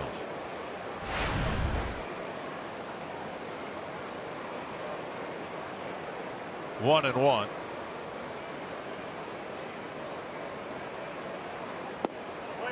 Two and one. Edinson, Kelvin. Yeah, then you have Alex Gordon. You know, what is that? What kind of name is that? You know, Mike Moustakas. Eric Hosmer. Be creative. Now 3-1. Duffy got 2 quick outs here. Now hoping not to make a mess of this 6th inning here. Well, you want to get out of this inning and go one more.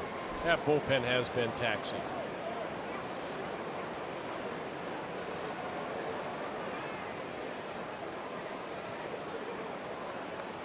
Runner goes, and the pitch popped up near second base. And Dozier right behind the bag makes the catch. A scoreless 6th for Tyler Duffy.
North Dakota Tourism. Start your journey at NorthDakotaLegendary.com.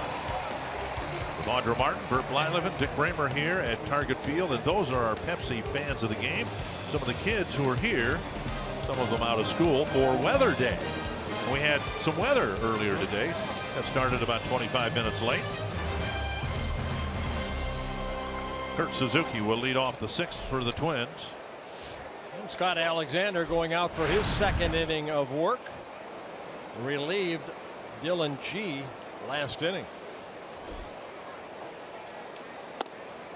Strike one.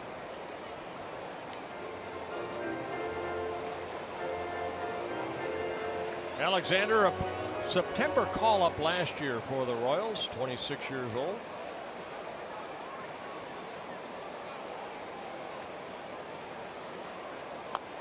And now 2 strikes to Suzuki, who has already struck out twice in the ball game this afternoon. We saw Alexander here on Monday night. The fastball in the low 90s. Good hard breaking ball down. Done a good job out of that bullpen so far. One of the best bullpens in baseball, combined a 2.50 ERA out of that bullpen. Anchored by Wade Davis, who picked up the save last night. And a foul ball.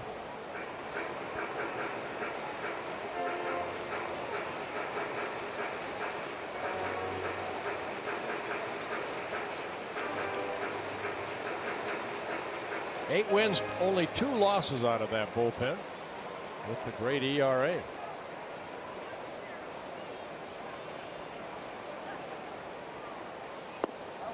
Off the plate, 1-2.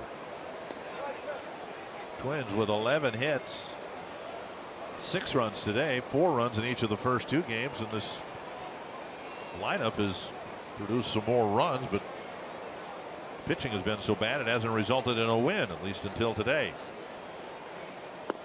Off the plate again, 2-2. The homestand and series wraps up today. Twins have an off day tomorrow. Tomorrow night they fly to Seattle for a West Coast swing. 3 in Seattle, 3 in Oakland. Now you're not accompanying us on our trip to the West Coast. No, I'm not. I think Roy Smalley will be with you. Pulled foul. That'll be Pat Dean, who's celebrating a birthday here this afternoon, his 27th on Friday night against King Felix Hernandez. If they get the power turned back on, I just saw news flash of a major power outage in Seattle right now. That's the best time to pitch. It's a night game, right? No lights? Yeah. No lights. 2-2. And for the 3rd time, Kurt Suzuki goes down on strikes. Yeah, hard breaking ball right there. Alexander picks up his first strikeout. June 8th is Superhero Night at Target Field. A limited number of superhero themed night ticket packages are available that include a game ticket and a Twins superhero t-shirt. For every ticket purchase, the Twins will donate a Twins superhero cape to a child at Gillette Children's Hospital. A portion of each ticket will go to Gillette Specialty Healthcare. Go to twinsbaseball.com/superhero night to learn more about the superhero theme night offer. There's a superhero right there. What exactly is that? Ultimate Warrior? Swing and a miss by Santana, 1-1. I can't believe you didn't have a favorite superhero growing up. California. Popeye was my superhero. Was it who was the guy that wanted the hamburger all the time? Was it Winnie? Wimpy. Wimpy, yeah. He was my hero too. 2 hopper to short, 2 down in the 6th. I'll pay you back next Tuesday. Eduardo Nunez will bat. And he already has a home run, single, and double. You know what that means? He's a triple short of the cycle. Very good. Ended up at third base after the double on the close play at the plate that drove in the 4th Twins run. Well, he has 1 triple on the year. No reason why he can't get another.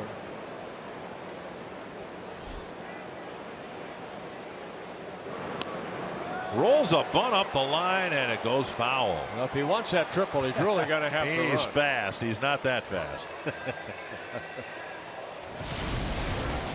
Well, Eduardo Nunez got the offense going here today with a home run leading off the bottom of the first inning, his 4th home run of the year. And then in the 2nd inning, a sharp base hit. And then in the 4th inning, an RBI double right down that left field corner. That scored Danny Santana from first base. And credited with a double as he scooted over to third on the throw home.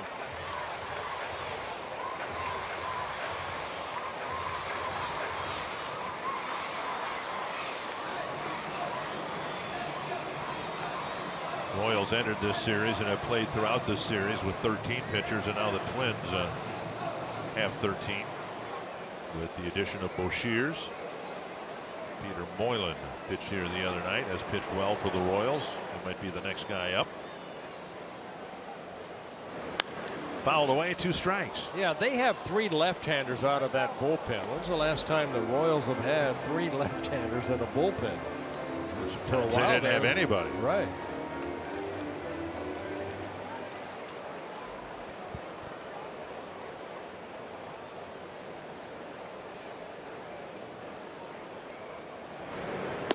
Inside, and it's 1-2. Right before Nunez hit the home run, somebody on the telecast said that the leadoff spot has been a black hole for the Twins. Nobody's produced much there. I think that came out of your mouth. Did it? I knew one of us said that. Yeah. Fly ball to center field. Kane comes in. Still coming in. Still coming in, and he makes the catch. He can't do much more than Alexander's done for the Royals. 6 batters faced and 6 outs.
Of the game. Well, back-to-back home runs led off the bottom of the first for the Twins. Nunez and Dozier going deep, giving the Twins a 2-0 lead. And Duffy 3 shutout innings until the 4th inning when he gave up 4 hits, a walk, and 5 runs. Perez with an RBI.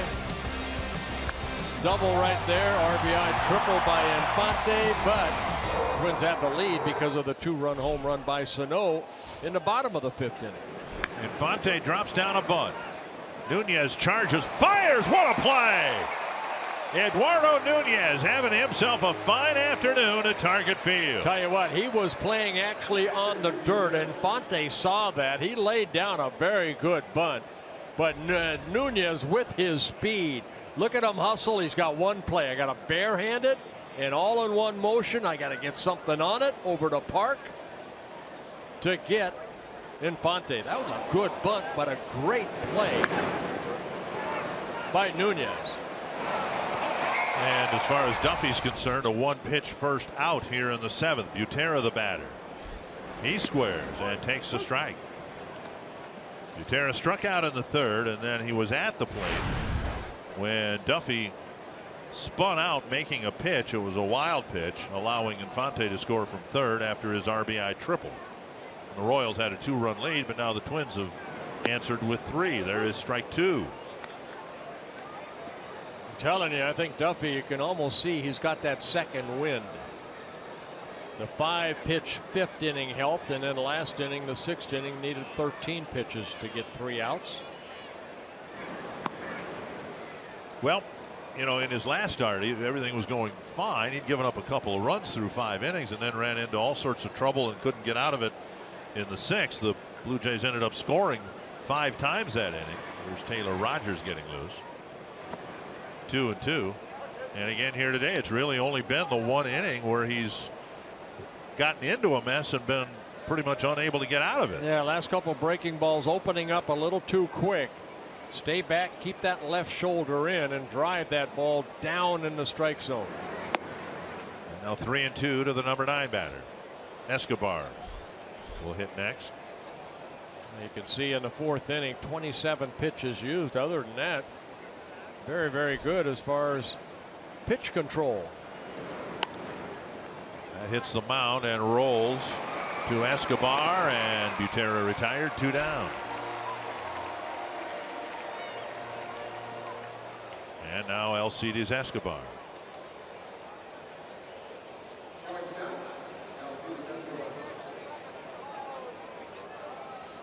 Escobar with 2 singles in the game.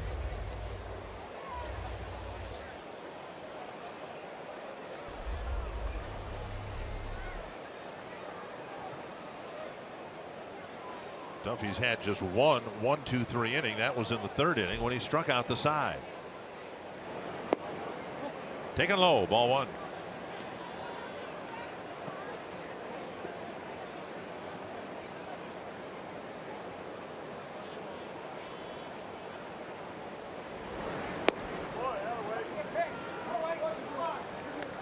Two 2-0. Yeah, 2 curveballs right there.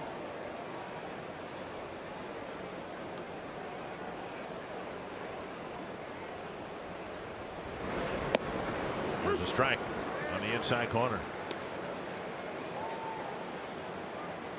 Assuming that this is Duffy's last inning, it'll be interesting to see if the score is the same. Who the Twins go to in the 8th. Strike 2 over the inside corner.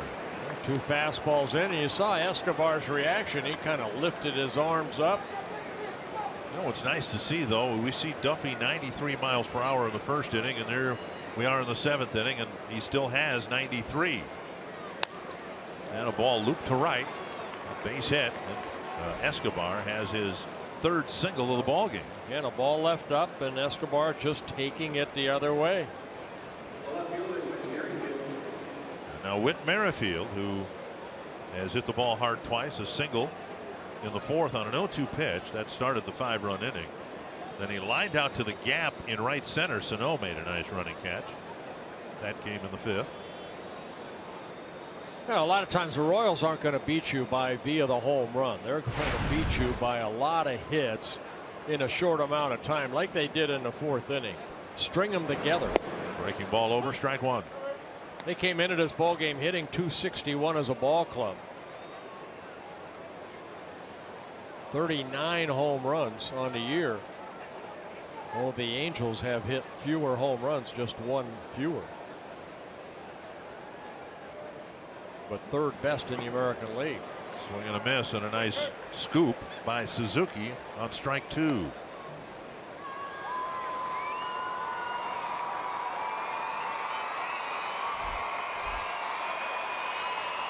Well, very good strike to ball ratio for Duffy. Couple walks, 5 strikeouts.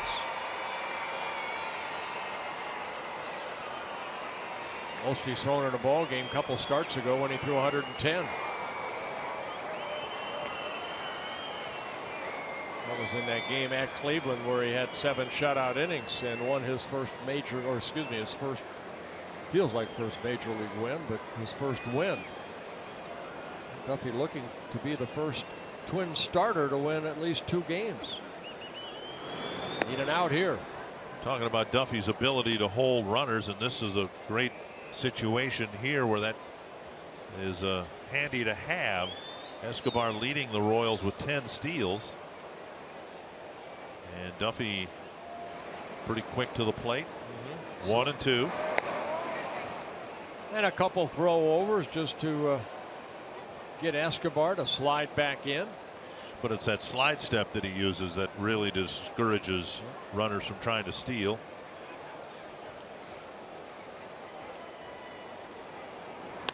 And a line drive base hit to center. Escobar to second. And that'll get Cain to the plate with the tying run in scoring position and might force the Twins a hand here. Merrifield picking up his second hit, another multi-hit game, and Paul Molitor on his way out. Wants a fresh arm out there. It'll be a right-hander. Trevor May's been warming up, and it'll be Trevor May coming in with the Royals threatening after the second out, a pair of singles. They've got the tying run at second and the go-ahead run at first.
Spot here with 2 on and 2 out in the 7th. Yeah, 0 for 3 in this ball game. Excuse me, 0 for 2 with a walk, but don't let that fool you. I mean, this guy has been on fire this month. 21 ball games, hitting .368. A lot of extra base hits. Picked up 17 RBIs over the 21 ball games. And he's facing a guy, Trevor May, that has really struggled over his last 5 appearances. A total of 3 1/3 innings. He's given up 14 hits, 10 runs. And out of those 14 hits, 4 of them have left the ballpark. So the high earned run average of Trevor May have come really over the last couple of weeks. And it started with the first hitter too with him when he's come in. And so this will be in a critical matchup, one would think, for this game if the Twins are going to win it. May's going to have to probably get Cain here. Hit the ball on the ground twice, walked and scored. Trevor, you know, I mean, he's got a good curveball, but the fastball pretty straight, even though it's up there in velocity. Drops a breaking ball over for strike 1. Talked about May here the other day about utilizing some type of movement on his fastball. His fastball very straight. Fox Tracks presented by Carrier. Very high, and we've seen a few of those too. That fastball really not competitive. A hitter's not going to swing at it that high. You know, until he realizes he can't throw 120 miles an hour, he'll become a better pitcher. Trying to overthrow everything. Got to look at the shin guards of Suzuki. That's where you want to throw the pitch. Very high again.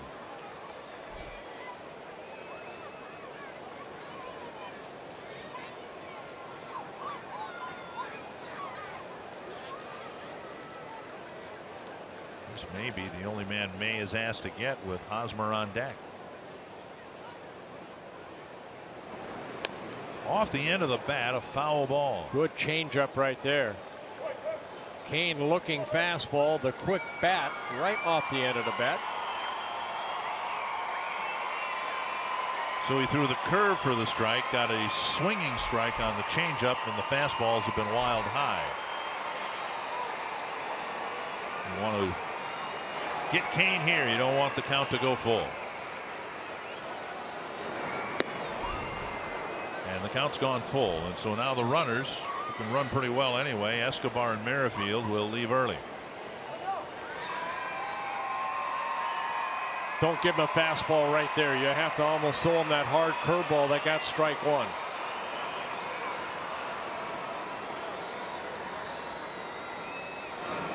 Got him with a high fastball. And the Royals strand 2 in the 7th.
He's made a pinch hitting appearance last night. Back in the lineup today with a bang. Yeah, he got a breaking ball from Dylan G that he hit after the home run off the bat of Nunez for a quick 2-0 Twins lead for Dozier, his 5th home run of the year. And Dozier will lead off the 7th. Then Mauer and Sano facing a new Kansas City pitcher, Peter Moylan. Moylan pitched here on Monday night, 2 1/3 innings, gave up 4 hits, a run through 30 pitches, 18 for strikes. Moylan getting called up on May 12th. Inside, ball 1. And that's what we saw here on Monday night, the side arming delivery.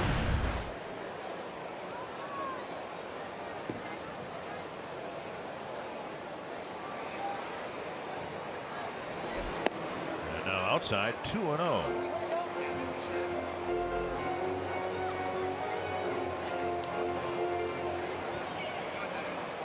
It's easy to say this in retrospect, of course, because of the results of the postseason the last couple of years.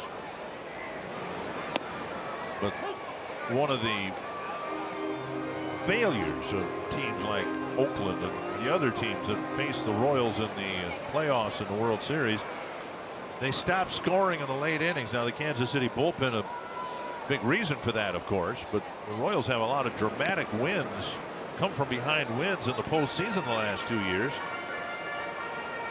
because of the shutdown bullpen. Well, this Moylan's not a part of that, at least not yet. And so the Twins would do well to. Now watch Dozier right here. Watch his left shoulder.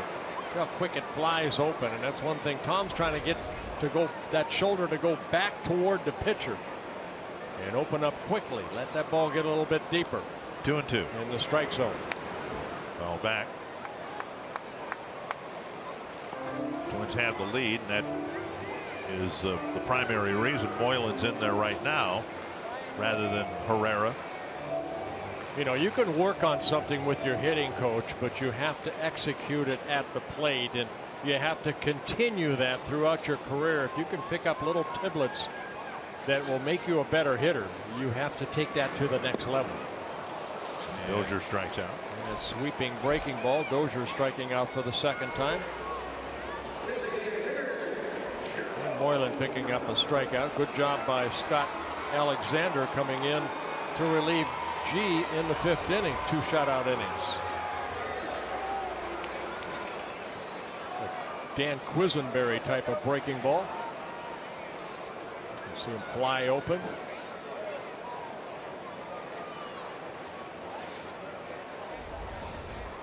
Here's Mauer. A couple of singles, a run scored. And lifted foul into the seats.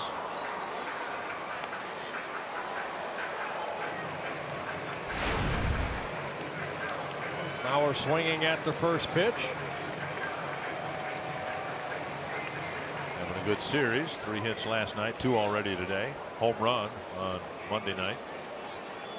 Well, he singled against Moylan here on Monday night. Bouncer to short. Escobar to Hosmer, 2 down. That'll bring up Sano.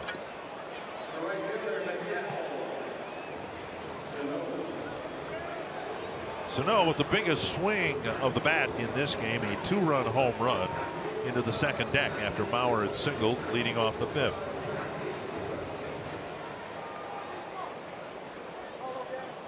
And that fan has Sano's home run ball. Yep. That's exactly where he hit it. That fan has not moved since. Waiting for another one. Right. Watch out. Breaking ball. And Sano will go to first. And that'll get Grossman to the plate.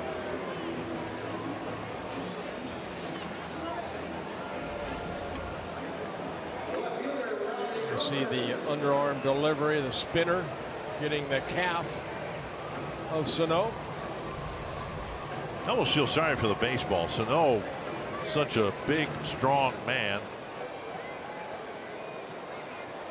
And he's at first with Grossman at the plate. 2 more hits for Grossman in this afternoon's game. Now see, if I'm the pitcher and I hit Sano like that, I want that ball back because it's got a dent in it.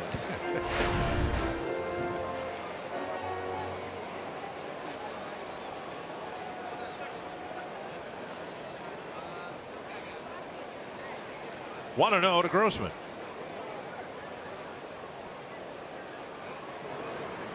And now 2-0.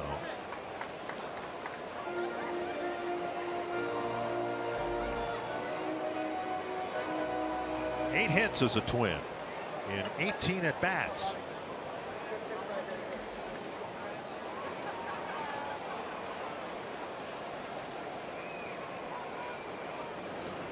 Three and 0. Park on deck.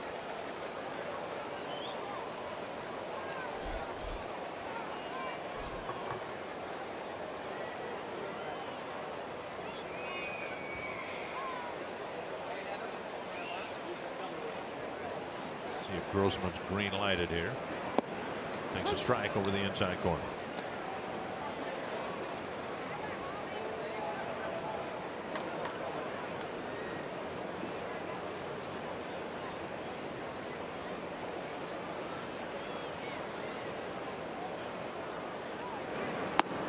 And a walk.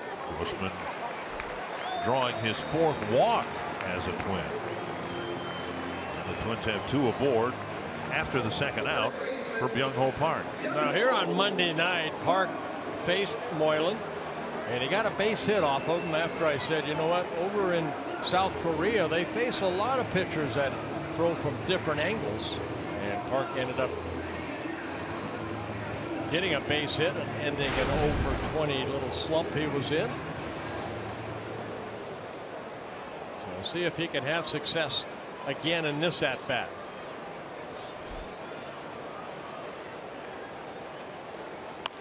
Fouled away. I can promise you that given what's happened to the Royals the last couple of years, everybody in their dugout, everybody in the field feels they're going to come back and win this game. It's just 1 run. They've done it many times before in the regular and postseason. See if Park can offer a discouraging hit here. Inside, 1-1. One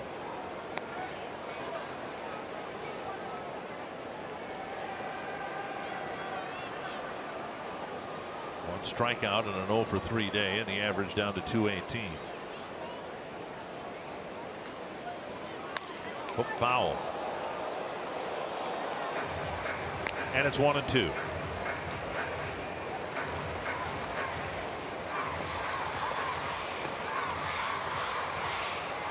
Luke Hochevar warming up.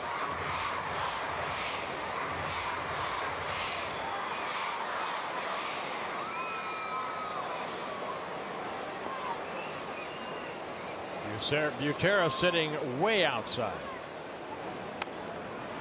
Ball left middle in. Fouled off the screen above the Kansas City dugout.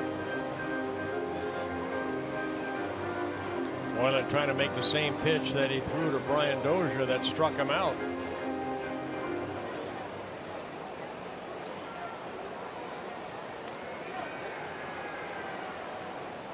Butera again sitting off the plate.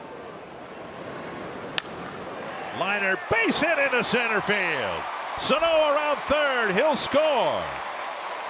And holding at third is Grossman, and Park delivers a big 2-out single to make the lead 2 runs here in the 7th inning. Probably feels he's at home when he sees somebody like Moylan throwing from down underneath. So Park gets his 2nd hit, and it's a big one right here off of Moylan. That drives in Sano, and the Twins take a 2-run lead. And for Park, his 16th run batted in. And now Escobar. Good piece of hitting right there by Park.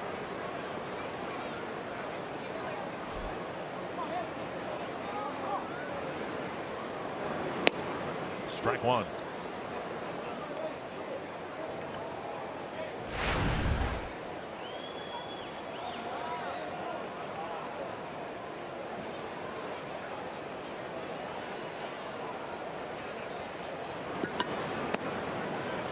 One and one. Twins got into the Kansas City bullpen early in the 5th inning. Moylan, the 2nd reliever, used.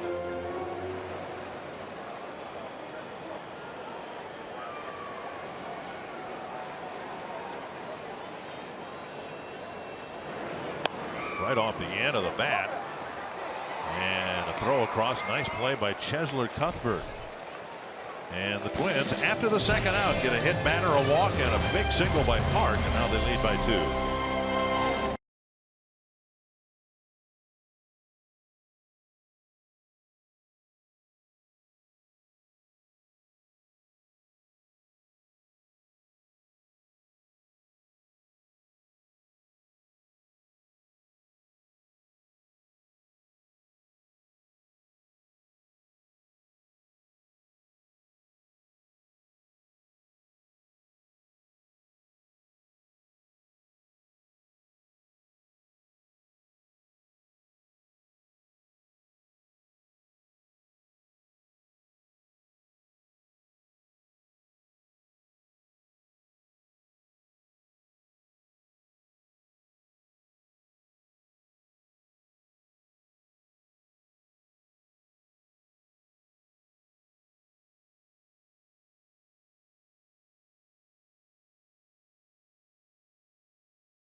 It's a 7-5 ball game. Here's the state of affairs with the Twins bullpen. Taylor Rogers will be asked to at least get Eric Hosmer to start the 8th inning with the Twins up a couple of runs. Well, this copyrighted telecast presented by the authority of the Minnesota Twins. It may not be reproduced or retransmitted in any form, and the accounts and descriptions of this game may not be disseminated without the express written consent of the Minnesota Twins, LLC. Rogers pitched a couple innings here 2 nights ago. This is his 6th major league appearance, 5th since his recall. Hosmer really struggling against lefties, so it makes all the sense in the world. But here's where the Twins might otherwise have used Fernando Abad, but he had to pitch last night. Twins added Buddy Boshears to the roster today in the event they had another short start, but the Twin starter Tyler Duffy got 2 outs in the 7th inning. Yeah, a little delay right now. A little ball out in right center field as Sano retrieves it. Yeah, Rogers worked here on Monday night, 2 shutout innings, only gave up 1 hit. 23 pitches, 15 for strikes. Rogers in his second stint with the Twins. Strike on the outside corner.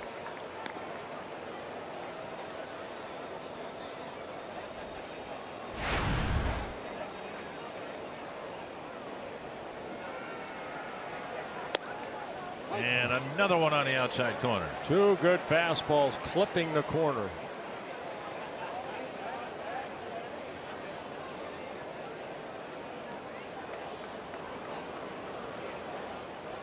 Swung on and missed, and Hosmer continues to have issues making contact in this series. 2nd time in a row he struck out. Yeah, the big breaking ball right there after 2 fastballs away. Very tight rotation breaking ball. And Suzuki tagging out Hosmer as the ball hit the ground for the first out. And now Salvador Perez. Off the plate, ball 1.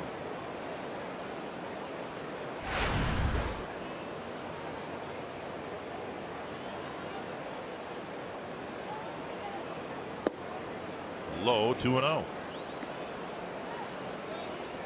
Perez with a walk in the 2nd, an RBI double and a run scored in the 4th.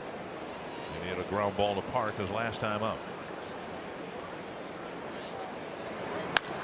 A base hit to the opposite field. What a series Perez has had. And that'll get the tying run to the plate, Paulo Orlando. Perez picking up his 2nd hit of the ball game. Again, a guy that likes to extend his arms. Watch the location of this pitch.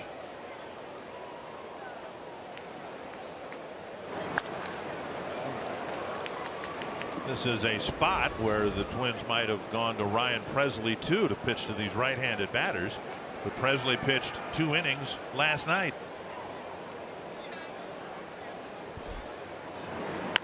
Fouled away. Look at the pitchers who pitched last night. Tonkin, an inning and a 3rd. Presley, 2 innings. Kinsler, an inning and a 3rd. And Abad went 2/3 of an inning. So the only right-hander warming up right now is Kevin Jepson, who might be asked to get an extended save here. Inside, nice catch by Suzuki. 1-1. Well, Twins have been able to turn 2 double plays here, and Orlando did hit into a double play in the 2nd inning. That off of Tyler Duffy.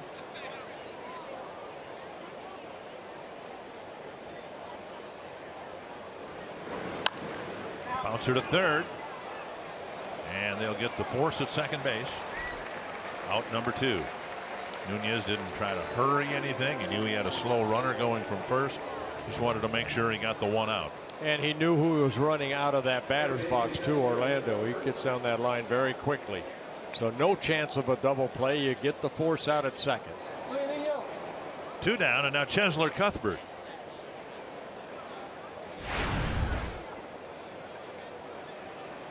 Cuthbert 0 for 3, hasn't gotten a ball out of the infield. 2 ground balls and a pop-up.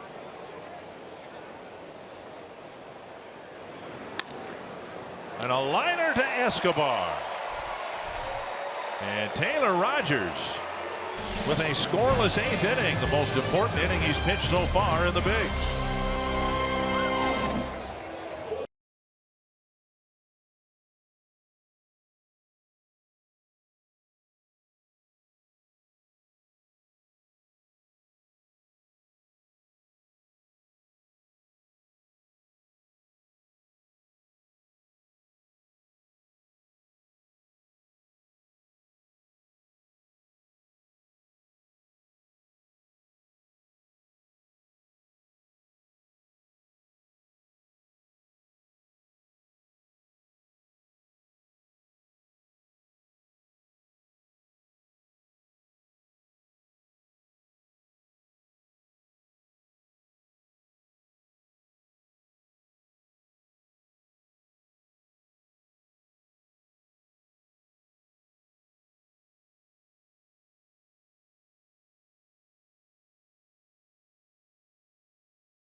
Left is Paul Hipp. Now, Paul has been in the Twin Cities TV sports market for decades, and for the last 20 years or so with MSC and Fox Sports North, not involved in live broadcasts, but some of the best pre-produced programs that we have been privileged to carry have been produced by Paul Hipp, and he's retiring.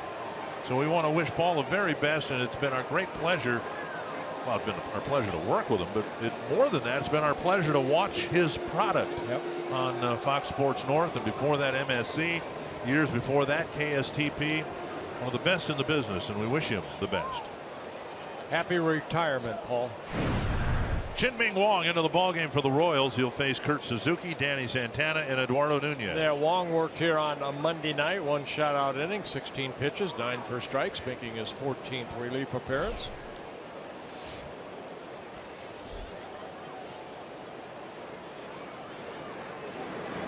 Suzuki having a rare day. I don't believe as a Twin that he's struck out 3 times in a game, and he's done that here, all 3 times swinging, and his average down to 213.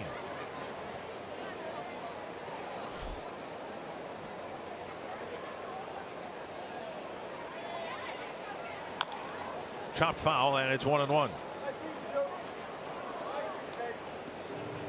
Wang, 36 years old, spent most of his time in the big leagues with the Yankees out of Taiwan, signed by the Yankees in 2000, came up in 2005.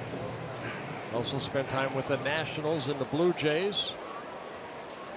A lot of people thought maybe out of baseball, but he came back. WBC helped him a little bit. Had some injuries, Tommy John surgery. To right field. And Orlando drifts back. That ball carrying to the edge of the track, 1 away. Danny Santana will hit next, but first let's hear from Audra Martin. Well, guys, coming up after the game on Twins Live, presented by CenturyLink, we're going to talk a little long ball. 3 home runs so far for the Twins tonight. We'll also break down Tyler Duffy's performance and how he was able to battle through that 4th inning to give his team the chance to win tonight. And we'll hear from Paul Molitor before the team heads out on the road for 6. That's coming your way next on Twins Live. Thank you, Audra. Danny Santana will bat. Twins have 3 in Seattle starting Friday night, then 3 in Oakland. Out of town for Memorial Day weekend. This ballpark will play host to a Zach Brown concert on Saturday. So the grounds crew will have an awful lot of work to do to get this field converted from baseball to music. And then back again for when the Twins get home in a week. 1-1 to Santana. fouled back.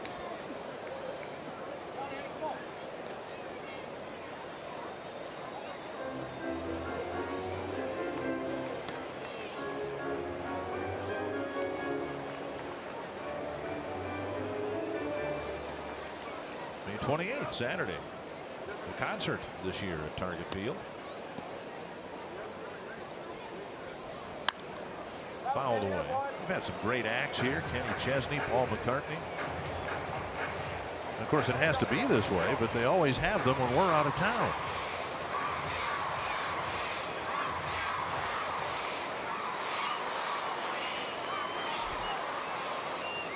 One and two to Santana. And called third strike. Good fastball in by Wong right there. Gets a strikeout.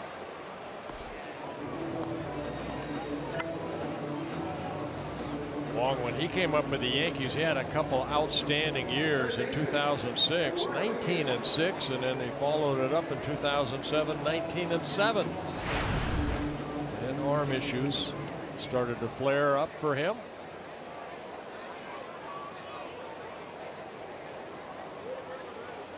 Nunez, single, double, and a home run. Hit a fly ball to center his last time up. And he takes up and in, ball one.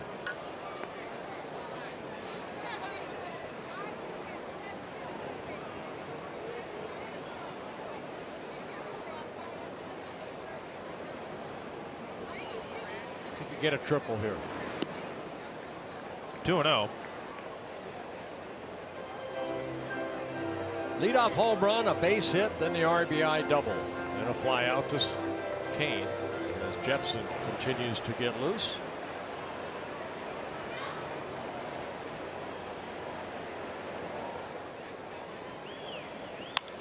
Bouncer to short. And Nunez is retired. And Wong has a 1-2-3 8th inning. Kevin Jepson will be asked to save it in the ninth.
Twins trying to finish this 7-game homestand with a win. It would be just their second win of the homestand. A 2-run lead. Kevin Jepson will try to close it down for the Twins. He saved the other Twins win of this homestand against Toronto. Yeah, that on Saturday here at Target Field. Jepson making his 20th relief appearance. Looking for save number 4 on the year. He'll face Infante. Dyson's in the on deck circle. He'll hit for Butera and then Escobar. Kevin worked here on Monday. He pitched 1 inning, gave up a couple runs, so he needs a clean inning right here.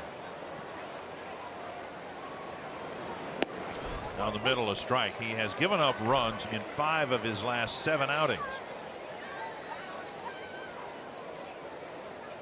And when you pitch just 1 inning at a time, that's not very good. And 2 of them via the home run. 1 strike to Infante. RBI triple and 3 trips. Breaking ball off the plate, 1-1.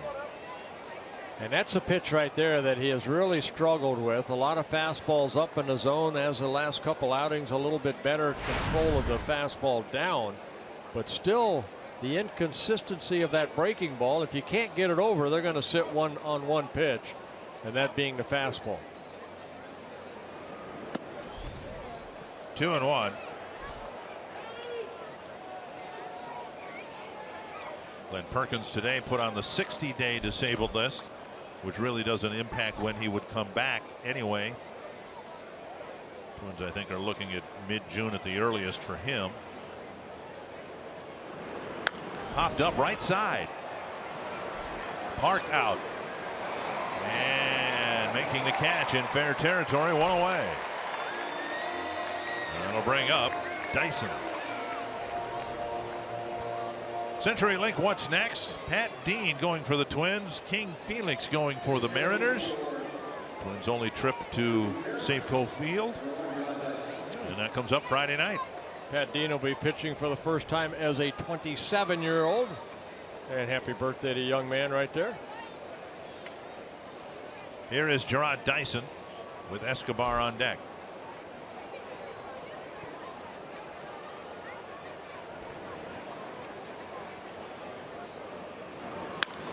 So looper to left center field, and that'll drop for a hit. Dyson is aboard, and he'll dig for second with the Twins a little tardy in picking it up. You can't take a breath with him. He will take advantage of every opportunity. Good base running right there by Dyson. Little flare into center, left center. And when Dyson, he run out of the box. I mean, watch him hustle out of the box. And as he rounded first, he saw this. He saw these guys kind of converging and let that ball fall in. That didn't charge the ball, and right there utilizes that speed. He was probably going to steal second anyway, wasn't he? Here is Escobar. Singles in 3 at bats.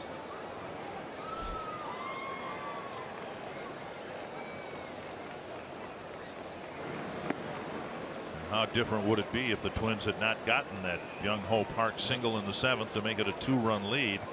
As it is, they really don't care that much about Dyson at all here, as long as Jepson can focus and take care of the batters. 1-0.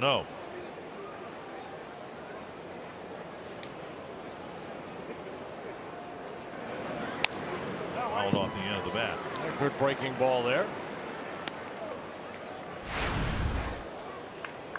A 3-man bench ostensibly for Ned Yost, but really a 2-man bench. Moustakas hasn't played all series because of a knee injury. So there were 2 options, Dyson and Morales, to pinch hit. Now we may see Morales yet anyway, but Morales has really struggled from the left side of the plate. 1-1 to Escobar. Very high. And Jepson's had that same issue that we talked about with Trevor May. Yeah, I mean, they're just wasted pitches. I mean, you saw Suzuki have to leave the ground to get that high pitch.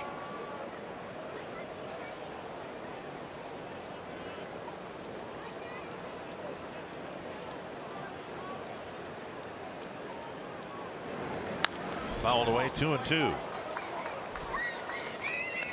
We've talked about it throughout this series for years. Escobar's a tough strikeout. Jepson relies on those. I don't know that he's going to be able to strike him out here for out number 2. Don't need a strikeout, just get him out. He's a guy, again, 8 walks and 198 plate appearances, so he's up there swinging.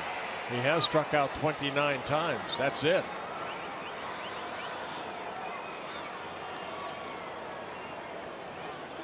Two and 2.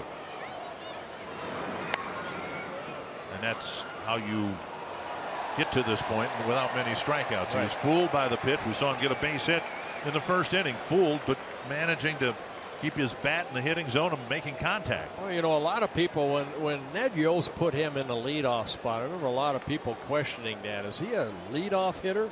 Well, yeah, he's a leadoff hitter that took him to the World Series and helped win the World Series. Scrappy player, Escobar. Another 2-2 from Jepson. And a foul ball. Again, a lot of the credit has to go to their general manager, Dayton Moore, making that Zach Greinke trade and getting Kane and Escobar from the Milwaukee Brewer organization.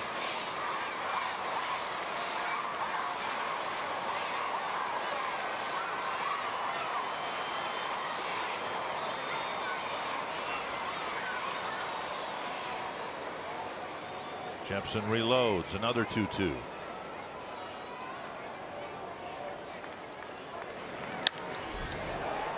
Dozier knocks it down, picks it up, fires. A good play by Brian Dozier. That ball, I think, hit the mound and had a little extra topspin on it, and Dozier wanted to make sure that he kept that ball in the infield and took that one on the chest. Tell you what, that might be a game saver right there. You want your infielders to knock that ball down any way that you can, and watch Brian go to his right, knocking it down. It did. It hit off his body. And then the ball drops straight down off the heel of the glove. Bare hands it and gets the out at first. Nice defensive play by Dozier. And again, it's tougher than it looks because it hits the mound and it has that extra topspin. You have no idea where that next hop is going to go. Here is Merrifield. Last hope for the Royals. Breaking ball and a good one for a strike.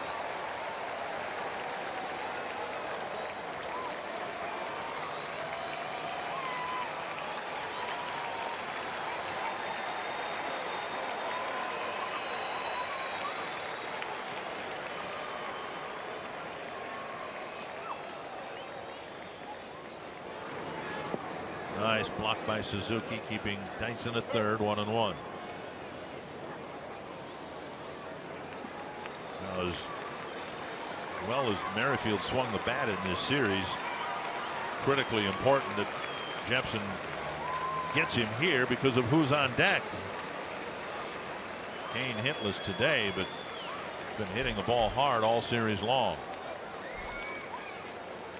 1-1. Breaking ball lifted foul, and it's 1-2. And 3 straight breaking balls to Merrifield.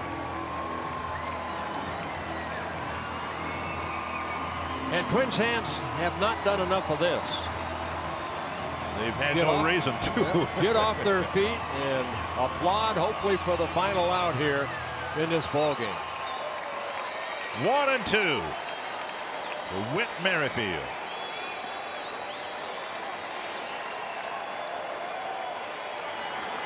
Fastball away.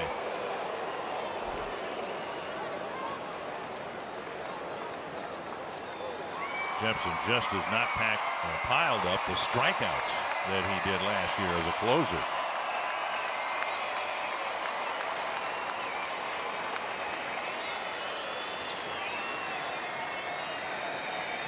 Two and 2. 3-2.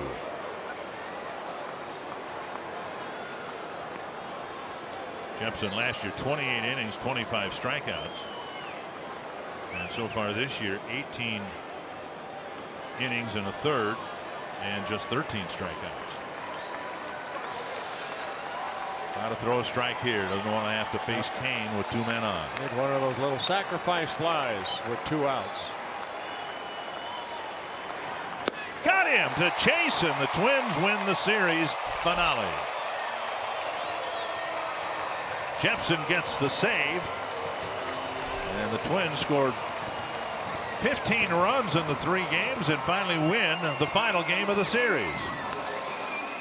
Good win for the Twins. Jepson picking up his 4th save. Some good hitting. 3 home runs for the Twins here this afternoon.